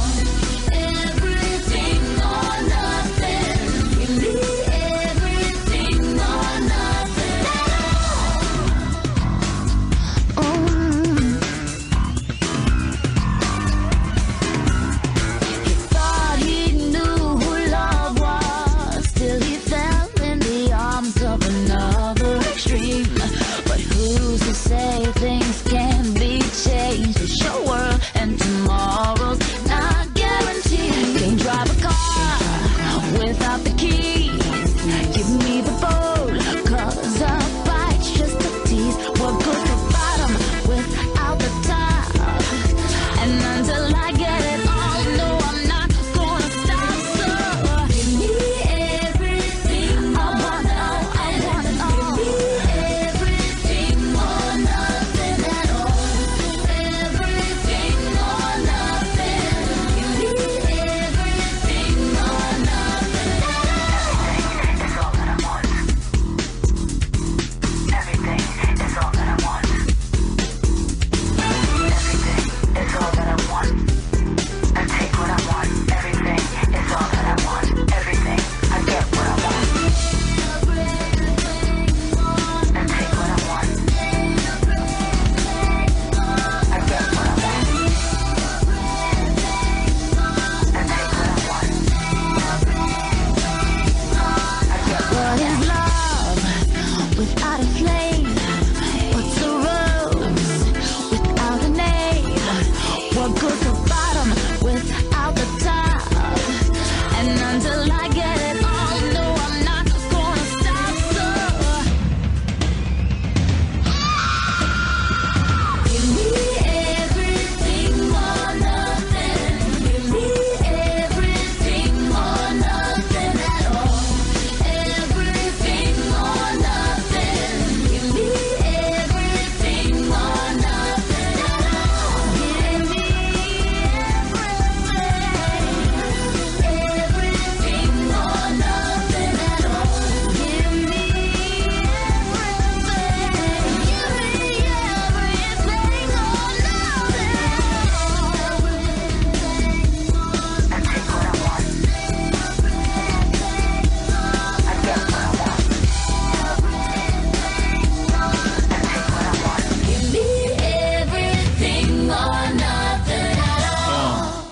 James Bond.